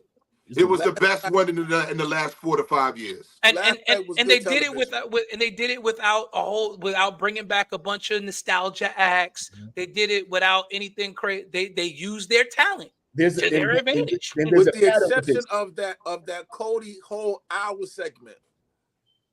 But you know what? Even that, because that was the Rock send. It was the Rock send off, and it was the catalyst to the Cody Rock feud. Because again, like Triple H said, you know, even after this story is finished, but we're not done. We're just getting started. Yeah, he's kicking off new stories, and you can see the storytelling has gone to a whole nother level. The video packages are on another level. I got to give kudos to the WWE for what they did with the Rock gimmick as he went back into the heel persona. Those Final Boss graphics and the music change, phenomenal. Did y'all pick this up too? And I know if once I say it, you probably gonna be like, yeah. How about the new camera angles? Oh yes, cinema. It's cinema now. It's cinema. Kevin Dunn would never. They use drones for Saturday and Sunday. Yeah. Let me tell you this. I'm not sure if you guys peeped this, but when Roman Reigns was exiting out the ring with Paul Heyman, I saw it. And they just left The Rock behind. I saw it. I have a feeling they're still telling the story, and that's the beauty of it. That the story's not over. Yes. So, because it leads me to the connection when The Rock had said on SmackDown when he was slowly coming back, when he was like, The Rock is gonna go out to eat. Where should I go? Should I go sit in a booth? Mm-hmm. Should I go sit at a bar? You know, The Rock loved the bars. Or should I sit at the head of the table? Yeah, we talked about that we thought it was going to be Rock and Roma at SummerSlam. I just wish that they would have given him keys to give to Cody instead of so he could actually give him the keys. Yeah. That whole hold your hand out. Yeah. And put but because they're still trying to tell a story. So right, they're still telling the story. I really wonder what he gave him. And then his last phrasing was very cryptic. Don't ever break my heart again. Don't break my heart. Somebody brought up that it might be a lighter. And the reason why they're saying that, because remember, his bus caught on fire. Cody's bus was on fire this weekend. Right. So they're saying He told him, "You don't even have to open your hand to know what I just put in your hand. You know what it is." Wow. And you saw Cody. You saw Cody's face. Or a book of matches. Yeah. It could be a book of matches or a lighter. They might be trying to play that into the story because it's all over the news. Yeah, yeah. But you know, go ahead, Bishop. No. Go ahead, Q. You good? But not to change the subject, but one thing that I was telling people overall about this, because everybody, you know, was all like they didn't want Cody to win, they want Roman Reigns to still be champion. But I had to tell them this. I said the reason why Cody Rhodes is the new undisputed champion, because his father, the late Hall of Famer Dusty Rhodes, was stripped of a title years ago. Every title in WWF was ripped from him. So when he said finish the story, he really fulfilled his father's legacy. Well, he told if you remember, he tells the story when he first came back of how, and in his documentary of how when he saw the picture on his father and mother's dresser of Dusty holding the title that they obviously didn't let him keep, that he told his father, "I'm going to win this title when I grow up, and I'm going to hand it to you, and they'll never be able to take it from you ever again." And then Dusty died. But before Dusty died, Roman Reigns fits into the story. When Roman was in NXT, and Roman talked about it during the build-up in the beginning last year. You got to remember last year. 39. Yes. He was like, your father viewed me more as a son than he viewed you. Yep. Like, I wrote this down. Dusty didn't want Cody to wrestle. No, he didn't. Right. He wanted him to be an actor. Remember, he pawned that gold watch. At the press conference. He pawned the gold watch that Nick Khan, Triple H, and Bruce Prichard gave back to him so he could go to acting school. Yep. Right. Not to go to wrestling school. Yep, to go to acting school. Go to acting school. Yep. So they've literally been telling this story for 2 years. Also, I don't know if y'all saw this on social media. I didn't know this. And I really got to research. I don't know how true it is, but they said Sunday was the anniversary of Roman Reigns' brother Rosie's death. Yes, that's correct. Yes, I didn't know that. Correct. Yes, that was the anniversary. So they said he wanted to lose on that day to mark that day for his brother. Yeah, but you know what's the sad part though about the Samoan dynasty, and I've noticed this as a generational curse from their grandfather, the late High Chief Peter Maivia, who died at the age of 43 from cancer. They don't live long. They don't live long. Like it's like cancer is just ripping through that whole. So right. So I'm sure that's in the forefront of Roman's mind. And even if you saw on X today, he's like, yesterday I mourned, and today is day one, and he's back on the treadmill. He's building himself back up. And like you said, Bishop J, like you can see in his face that chemo's there. It's all, and they've been saying it, and even in the promos for the documentary that's coming on tomorrow, they're like, it's something where you can start blurring the lines between reality and what's cinema, so you get the people more invested that way, and you can see it. They've got us. I came in front. They got us. Hook, line, and sinker. Yeah, I'm happy. I love what I'm seeing. I'm excited about what I'm seeing. It was dry there when Vince was running the show, man. This guy would, you could tell when it was a Vince show. Right. You could tell when it was a Triple H because it was all over the place. Yes, you could tell. Vince shows but now we're getting continuity. We're getting storylines. Stories that make sense. Stories that build to a conclusion. And even if they veer off for a week or two, what you have to pay attention, because what they insert still is going to speak to the end of the story.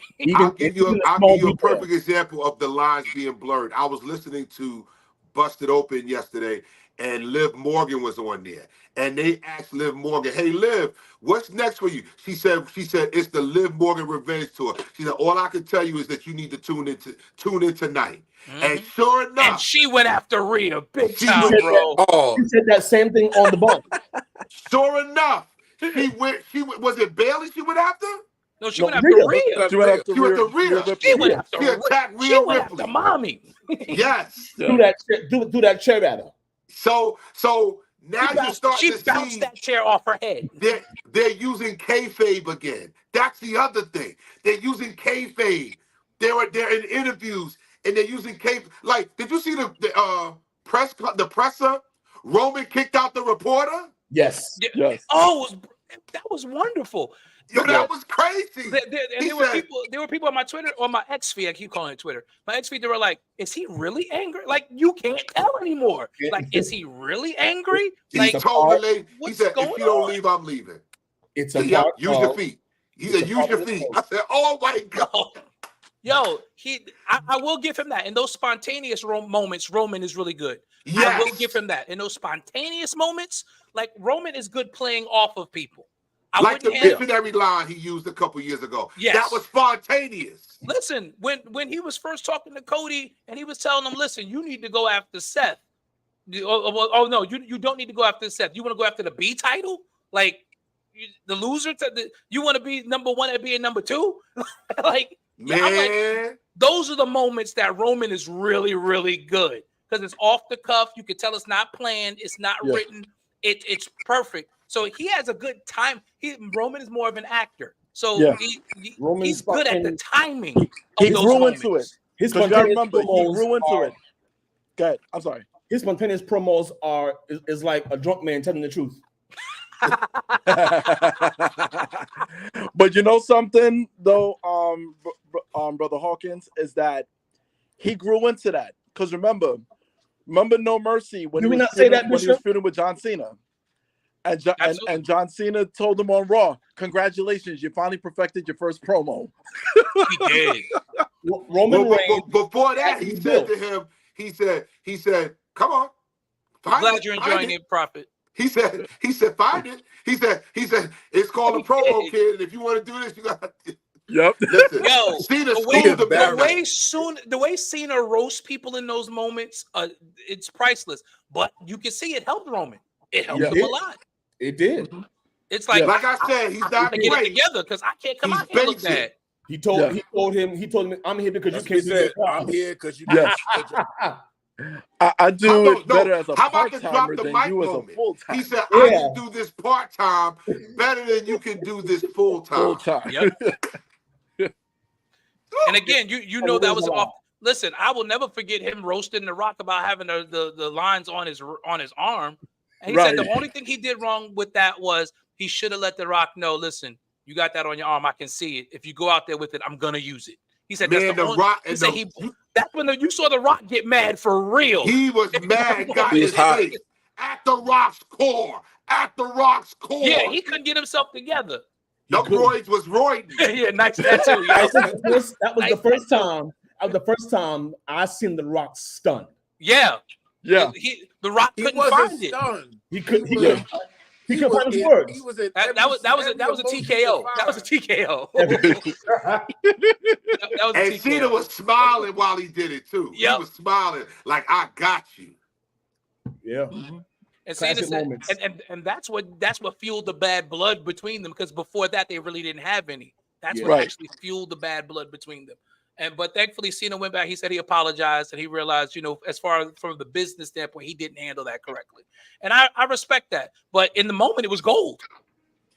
Listen, it worked for we as the fans. We loved it. I mean, as a wrestling fan, we ate that up. I ate it up. I loved it. We ate that up. I remember watching that live and my eyes got wide like, oh my God, did The Rock just get roasted? Because I had never seen it before. We had never seen that before. That entire promo was like poetry in motion. Cena's the only one that can go toe-to-toe with The Rock. I've seen go toe-to-toe. Absolutely. And matter of fact, Cena won that. He won that. Yeah.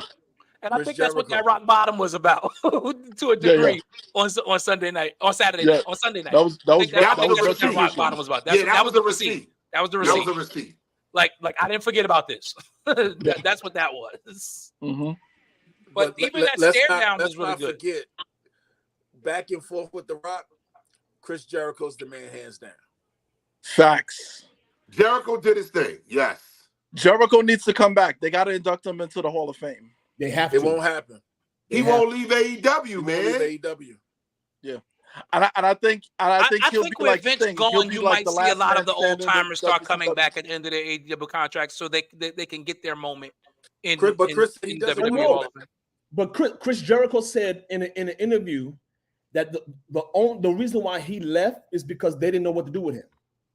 Right. at that point of his career. At that point in his career, correct. They know what to do with him, so he left. But they blew that Festival of Friends story too. They blew that. Yeah, they but that, again, that was Vince. Let's not forget that. That was Vince. Absolutely did. Vince messed that up badly. That was all Vince. That was all Vince blew that. Yeah, Vince he blew that. Really blew that. And you put them as the third match on the card. You buried that match. That story was all over the screen every week. Yeah. And then you come to Mania AJ to retire, Teddy. Yeah, AJ's done. But AJ's over the hill. But I will give him like this build with LA Knight for I enjoyed it. To Mania was really good. And again, blurring the lines at the press conference the day before, they're brawling and making it look real. Like it felt like Brian Pillman and Stone Cold. Yeah, people. Yeah. When they went to his house. When they went to his house. Yo. But this that was a triple, Triple H. Randy Orton went to Triple H's house, or no, Triple H went to Randy Orton's house. Randy Orton's house. But that was after Brian Pillman, Stone Cold. Yeah. Oh, the PG era is over. And, it's done. And in January of 2025, when there are no more sponsors to worry about with Raw, the language that's about to come out. Oh my God, Netflix. Ridiculous. It's gonna be Attitude Era 10.0. Yes, it's gonna be the Rock from Saturday night. Yo, every night. But I appreciate it because clearly Triple H is like, listen, we got censors. Go out there, say what you need to say. The people are gonna know what it is. We'll bleep it because it's still PG right now, but the people will know. But you got to understand, using language like that in those moments, you absolutely have to allow that emotion. You can't be golly gee willigers. No, you can't do that. You gotta F this and that. You gotta do it because that's real emotion. And look at the audience. Yeah. Look at your audience. Like, hey, that lady. Hey, Pastor. Hey, that lady. See, Dre Rubber was asking for you. He tried it. He ain't on here. See, she came. See? Yeah, she came. We got to tell him. we got to definitely let him know. We're going to release the bishop to you in just a couple minutes. This has just been a great show. I know you came to get him. I know how that works. I got one of y'all too. I know how this works. Mine fell asleep, I'm sure. Yeah. Get out of here. See, no. I heard that lady. Hey, what's up? My wife just turned the light on. He needs some encouragement. I have a few seconds left. Mom went to bed already. All right. I'm coming. Right. I know that she came to get him. I know how that works. You know how I go. All right, you done played long enough. Come on in the house. Watch your tone, Bishop. Watch your tone, Bishop. You know how that works. Wait, Cameo Prophet has a question. Cameo, put your question in the chat. Let us answer it, and then we're gonna close for tonight. Again, don't forget, and this is not gonna be the last time we talk wrestling. Again, our weekly Church Guys podcast will be every Tuesday at 8 p.m. We'll talk wrestling, we'll talk sports, we'll talk different things. Our regular Nick podcast will resume again in the playoffs after each game. So we'll be on a lot coming up, but Tuesday nights can be our wrestling night. Bishop, please highlight this comment from Ted. What? I'm gonna need the fans to stop calling. No, who called him that? Wait a minute. Drew called him that. That's why. Drew called him that. Drew called him that. Oh my God. Drew McIntyre said it after he got cashed in on. That's wild. He said it last night.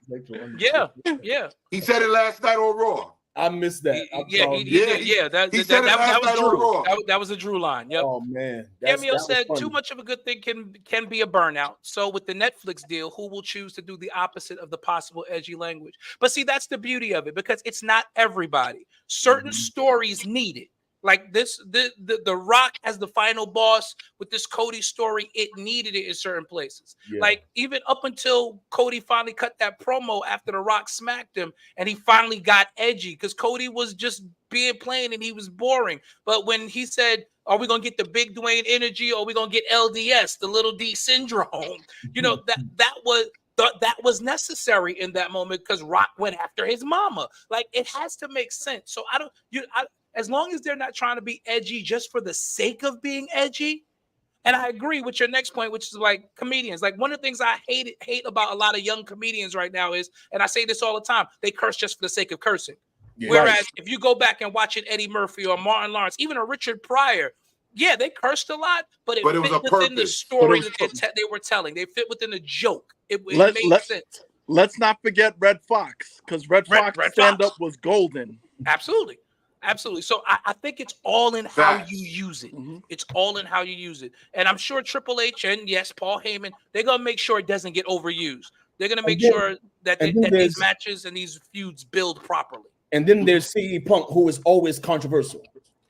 And and now you're going to give CM Punk a mic and tell him, go for it. These pipe bombs are coming heavy. Yep. Punk is gold on the mic, man. Especially with Drew. Especially with Drew. This thing with him and Drew, it's going somewhere. Yeah. You can stretch that story out. It's already being stretched out. Sure. When he got hurt back in January, here we are in April. And it's still going. And they haven't even touched. They haven't gotten physical yet. And the story is still going. Right. And remember, they've not gotten physical. They haven't really gotten physical yet. And remember the angle that Drew brought and the first promo with him and CM Punk, when he said, "You left here, I carried this company." And that angle by itself, it's huge. There's so many places to go. WWE is set up so good right now, man. I'm telling you, they are set up so good. I'm dying to now. This is what I want to ask y'all before we go. I mean, I don't know if you got a closeout, but my question is, who do you think Cody's next opponent is? I'm interested to see because I don't really know where this goes. I got somebody in mind. Hawkins got somebody in mind. I can see it in her face. For some reason, y'all call me crazy. I don't think it's Gunther, but I don't think it's Gunther yet. For some reason, it's not Seth. It's not Seth. For some reason, I feel like it'd be Randy Orton. That's who I said. Okay. That's who I said. Because Randy launched him and Ted DiBiase Jr. Right. That makes sense, but I kind of counted out everybody who came out to congratulate him. Yeah. So if you go back and watch, Randy was one of the ones that came out to congratulate. Yeah, but he's the Viper. That's true.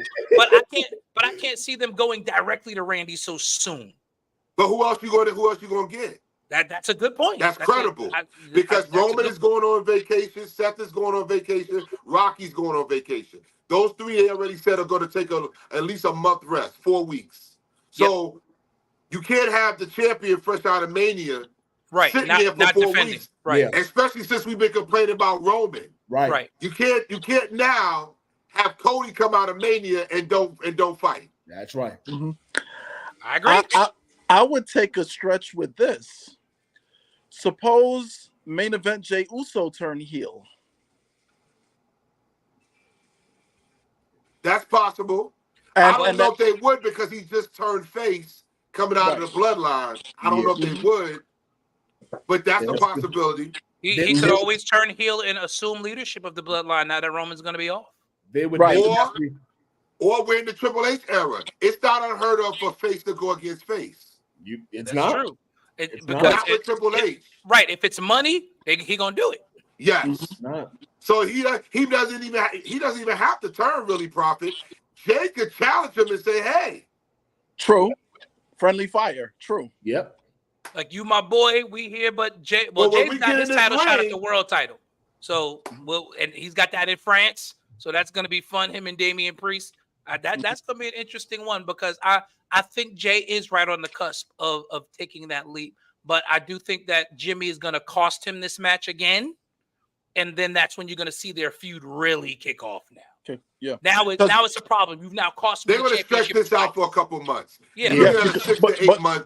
A 6 to 8 month simmer. Yeah. That's what we're looking at. Because you see the thing with Jimmy and Jay, they said that they wanted to feud each other and then reconnect again right before they retire. So I have a feeling that, at another pay-per-view when they feud again, Jimmy is going to win this time. Jay is going to put his own twin brother over on this next pay-per-view whenever they feud again. And then the rubber match will probably end up being for a title. Right. Yeah. Right.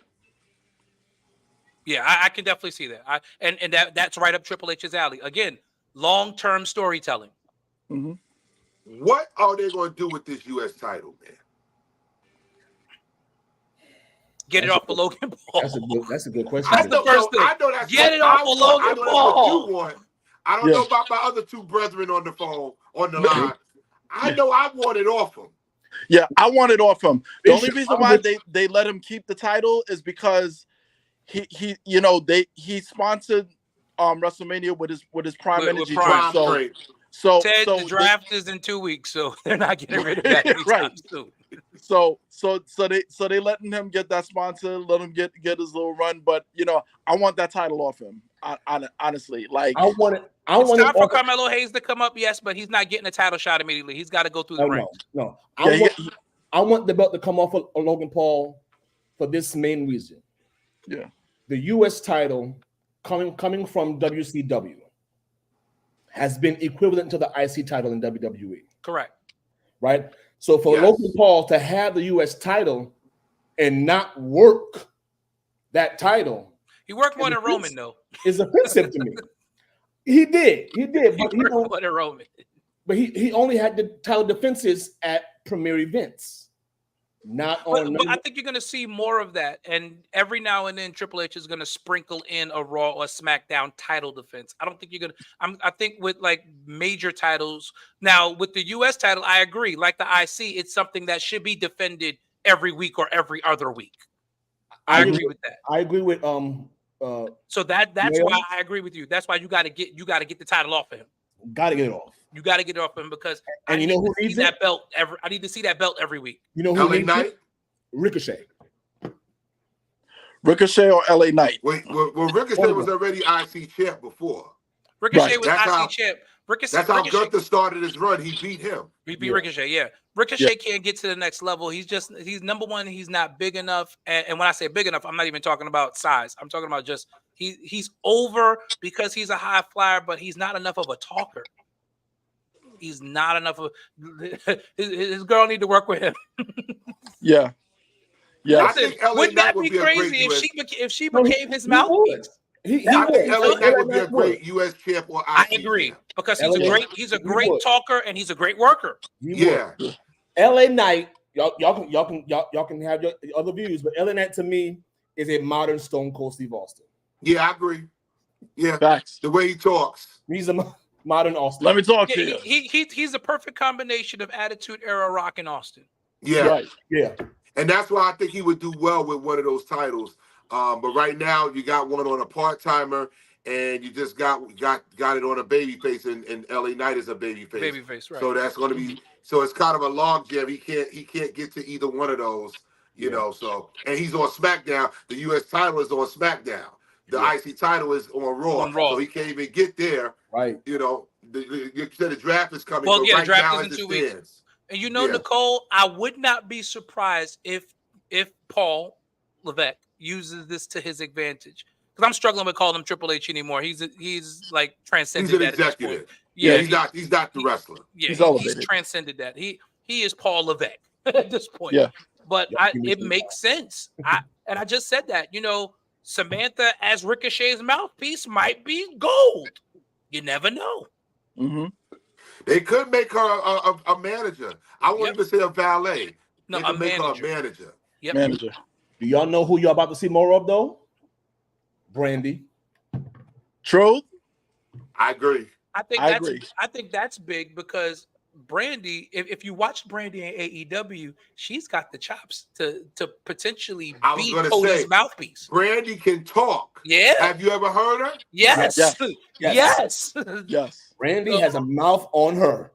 Yes. And she started as a ring announcer. And that's why it's not far-fetched for Samantha to do the same thing. Right. So I think Brandy stepping in now. And it was funny because he played coy with it because they asked him, during the week, like, will we see Brandy this weekend? And he said, she'll have a role. That's all I'm going to say. He said, I'm not going to say what. She'll have a role. But, I mean, it was great to see her. I popped when I saw her, but that's another story. Yeah. But I was like, I was excited for Brandy. I'm not gonna lie to you. I was excited for Brandy. I've always liked Brandy Rhodes. So, even when she was a ring announcer. So I was excited. When she was a wrestler, I liked her. Yeah, I always liked Brandy Rhodes. She had moves. Brandy got moves. Yeah. So I can definitely see her getting more involved in this era. Because this era of WWE, you can tell, is what Cody envisioned when he started AEW. Yes. This is what he envisioned. Yeah. And whatever Tony Khan and the Young Bucks did to run him out, because in his documentary, he said, I can't talk about it. There's a non-disclosure on it, so he can't discuss why he left. Mm-hmm. But he said something did happen. He just can't talk about it. I wanted to say this before. Tony Khan needs to stop running the wrestling side. He just needs to run the money side. Do what Nick Khan does. Nick Khan runs the money. He needs to put somebody in charge of talent relations and in charge of content. He doesn't know how to run any of that. You're not a booker. Nick Khan is a salesman, and he understands his role. Yeah. Triple H says, I want this talent. Nick goes, I got it. I'm going to go make the offer. I'm going to go sell them on the thing. They sign the dotted line. Here, Triple H, this is what you wanted. Do what you got to do. And Nick and Tony Khan, he's trying to do things that he doesn't even have any experience. That's why the company, they used to average 800,000. They're down to 750,000 viewers now. They're losing viewers. And if this thing doesn't go over tomorrow night, watch it's going to plummet even more. Can't fill a house. Because Tony Khan is trying to be another Vince McMahon, and it's not working. No one will, because for all of Vince's flaws. No, he thinks he's Paul Heyman. That's what he said. He's not even that. But even worse. But exactly. But I hope he listened to Paul's Hall of Fame speech. Paul said it Friday night. ECW wasn't supposed to last forever. It was supposed to do what it did, which was change how people looked at wrestling. Yes. That's all. Paul is doing right now what Paul always wanted to do. But he was at a point in his own life where, after flaming out in WCW when he tried to work there and, having a short brief run in WCW, ECW was his opportunity to show his talent as a booker, as a writer, as all. He never wanted to own a wrestling company. Right. And I'm going to share a key fact with y'all that a lot of y'all don't know. Paul Heyman back in the days used to be a club promoter at Studio 54. Mm-hmm. Wow. Yep. So that's how his savvy, and being a promoter in wrestling and every other business came about. And that's how he got into wrestling. He gamed his way into that.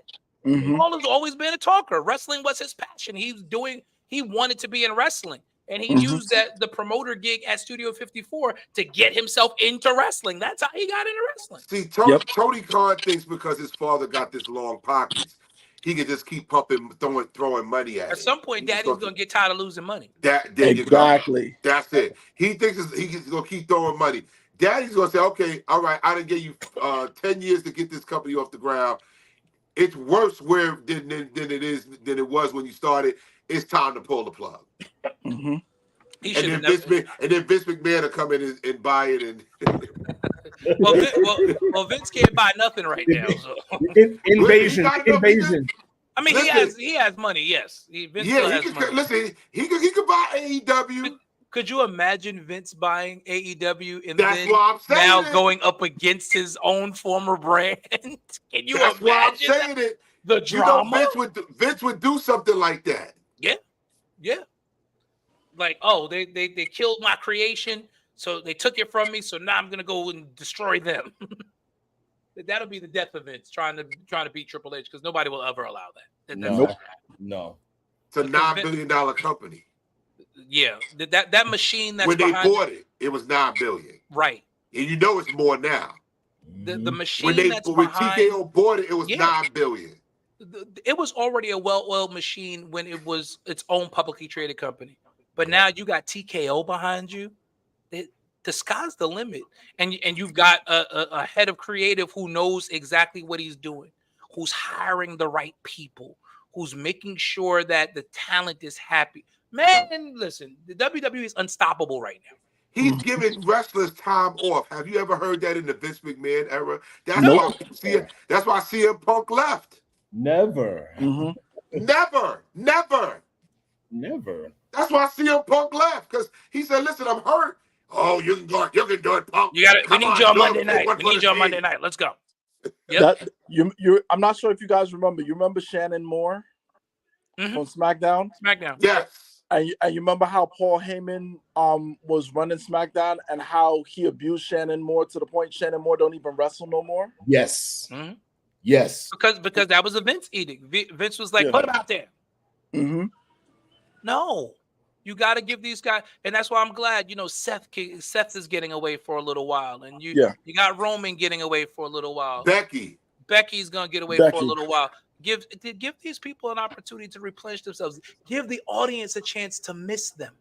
And something else, that they can do that because now the roster is roster is stacked.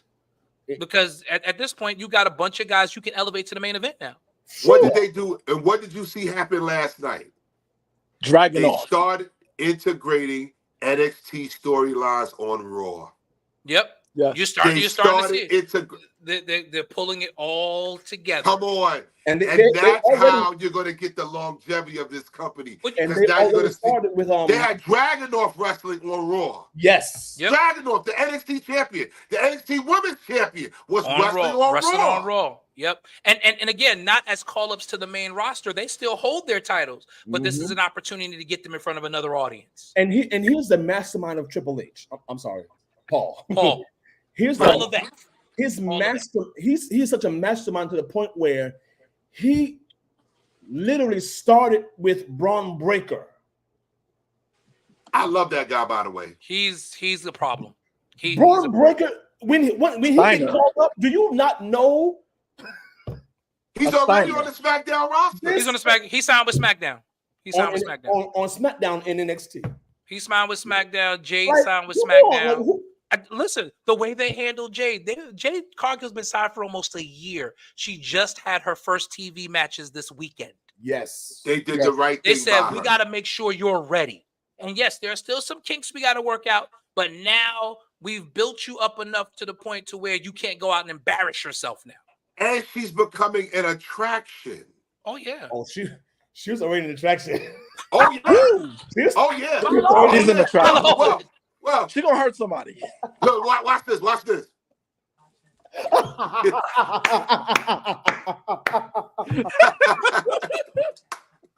I love it. But it's so true that he's handling this correctly. He's handling his wrestlers correctly. He's making sure that they are set up to succeed and not fail. How many times did Vince put somebody out there who wasn't ready and then blame them for them not being ready? Yeah. Shoot them out. And then buried them. And then 6 months later, they're released. But they had all the talent in the world. What happened? Vince put them out there before they were ready. Right. But Triple H is definitely anti that. I'm still mad at how the way they did Keith Lee. I'm still mad. Oh, they messed him up. Oh, yeah, they and again, that was Vince, because and a lot of people don't know this as well. Triple H, and this is what happened. Because remember, they went was through that he a Triple H guy? Yeah, he was a Triple H guy. Keith Lee was a Triple H guy. And remember, there was a period where Vince took over NXT. That's where him and Triple H had the fallout. It was about Keith Lee, because Vince was wanting him to come up, and Triple H was like, he's not ready yet. I remember that. Yeah. Yes. He's not ready yet. And they got into it, and Vince just said, well, forget it. And that's when NXT went through that stupid rebranding with all them colors and stuff, because Vince took over. Right.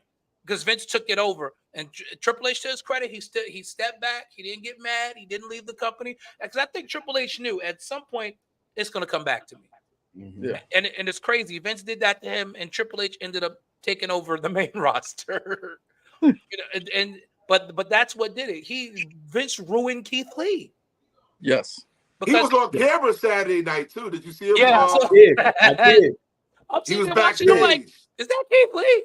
I sure did. But I'm like, oh boy, I know Tony Khan is really gonna have a couple words for him.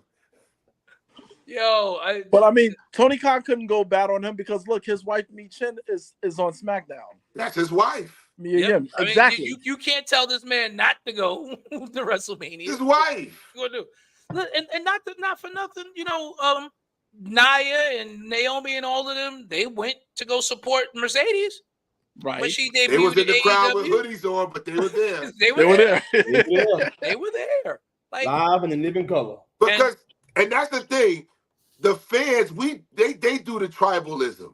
Yeah. I'm an AEW fan. I'm a WWE fan. I'm a New Japan. I'm TNA. The wrestlers are just like, we trying to work. We trying to live. I want you to do good. I'll come support you if I ain't got nothing to do going on over here. The wrestlers don't function that way. Right. They're like, we're friends. Like CM Punk talked about in an interview last week with the MMA joint, where he talked about how it was Bailey who invited him when he got thrown out of SmackDown last year.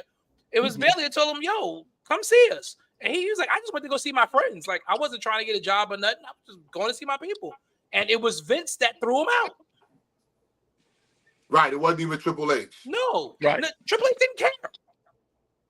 It's like it was literally Vince that threw him out, because Vince fed into that tribalism. Vince feels like, if I can't crush you, or if I can't crush the company you work for, then you're nothing to me. Or if you're not with me, you're my enemy. You're my if enemy. You went over there, you're my enemy. Yeah. Listen, and I saw an article today. Nick Khan and Triple H, Paul, are exploring more cross-promotional stuff with TNA and other small promotions to showcase. This is going to be huge.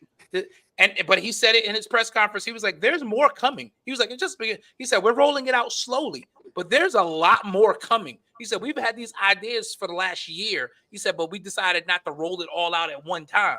He said, "There's a lot more coming." Paul Levesque made in a presser about 6 or 8 months ago. He alluded to the comment that Forbidden Door. He said it. He said, basically like, call it whatever you want or whatever. And basically what he was saying was, he was talking about bringing, when he brought in the TNA Women's Champion last year for Royal Rumble. Royal Rumble. And that's the second year in a row they did it, because the first year was Mickie James. Yep. He was the TNA Women's Champion. Yes. So he's got that foundation there with TNA, and I would love to see, if Tony Khan was smart, he would get in there and like, Trips, let's bury the hatchet and let's see how we can fix everybody.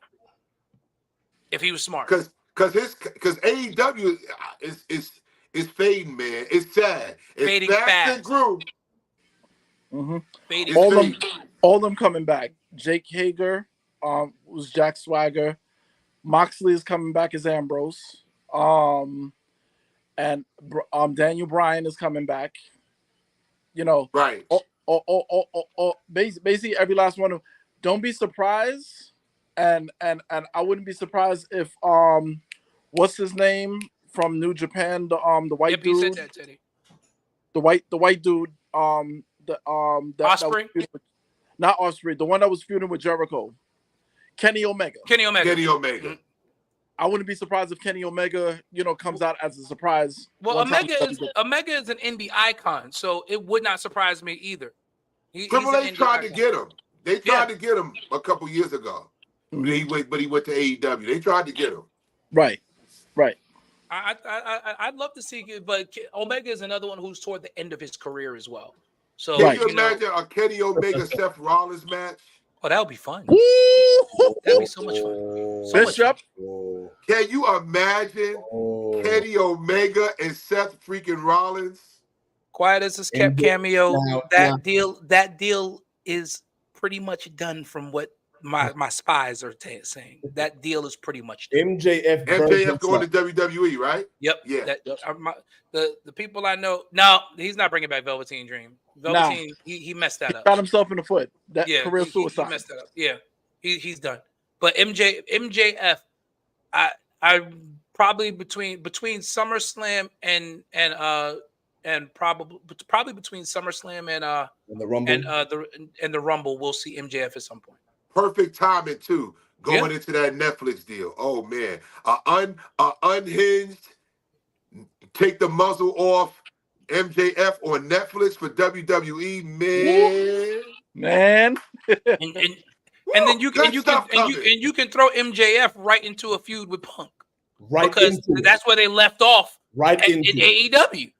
Like you can throw them right into a feud with Punk. And you know what good time? When Punk is champion. Yep, that'd be the perfect time. Because this is Punk's farewell tour anyway. Yeah. So that would be perfect. This is his farewell tour. Yep. Yeah. Well, listen, fellas. I got to go. Yeah, we got to roll. Thank y'all for sticking with us for so long. Go There's still Knicks. a few of y'all on there. Knicks win tonight, 128-117 over the Bulls. Giannis went down with an injury tonight in the game against the Celtics. I'm not sure. I'm waiting to find out some more information, but we were so engrossed in this, I haven't been able to contact anybody to find out what's what. Are we yet. still in the 4th seed? As of right now, quick NBA stuff for those of you who are basketball fans. As of right now, based upon the finals tonight, the Knicks, the New York Knicks are 3rd. We're in the 3rd seed now. Knicks are 3rd. Orlando lost to Houston tonight. So the Knicks are in sole possession of the 3 seed right now. How many games we got left? 4 with now 3 games remaining. The Knicks have Boston on Thursday, Brooklyn on Friday, Chicago at home on Sunday to close out the regular season. We got to go 2-1 at least. Yes. Boston lost tonight to Milwaukee though. But we played but it's in Boston, right? We played Boston Thursday in Boston, yes. They might be resting their players. They've clinched, so they don't really have anything to play for. So Boston is where they are. Cleveland, but the Knicks got back to the 3 seed. The Knicks are back at 3, and they're a game ahead of Orlando. So essentially, all the Knicks need to do is win. Orlando plays Milwaukee Orlando plays Milwaukee last game of the season. So that's fun. Orlando plays Milwaukee last game of the season. So, yep, there it is. Milwaukee did win, but yeah, it's Giannis's hamstring. They're showing it actually on the post game right now. Man. It's the hammy. It's that he limped off and did not return. Oh. He limped off and did not return. Doc Rivers, he just can't catch a break. All right.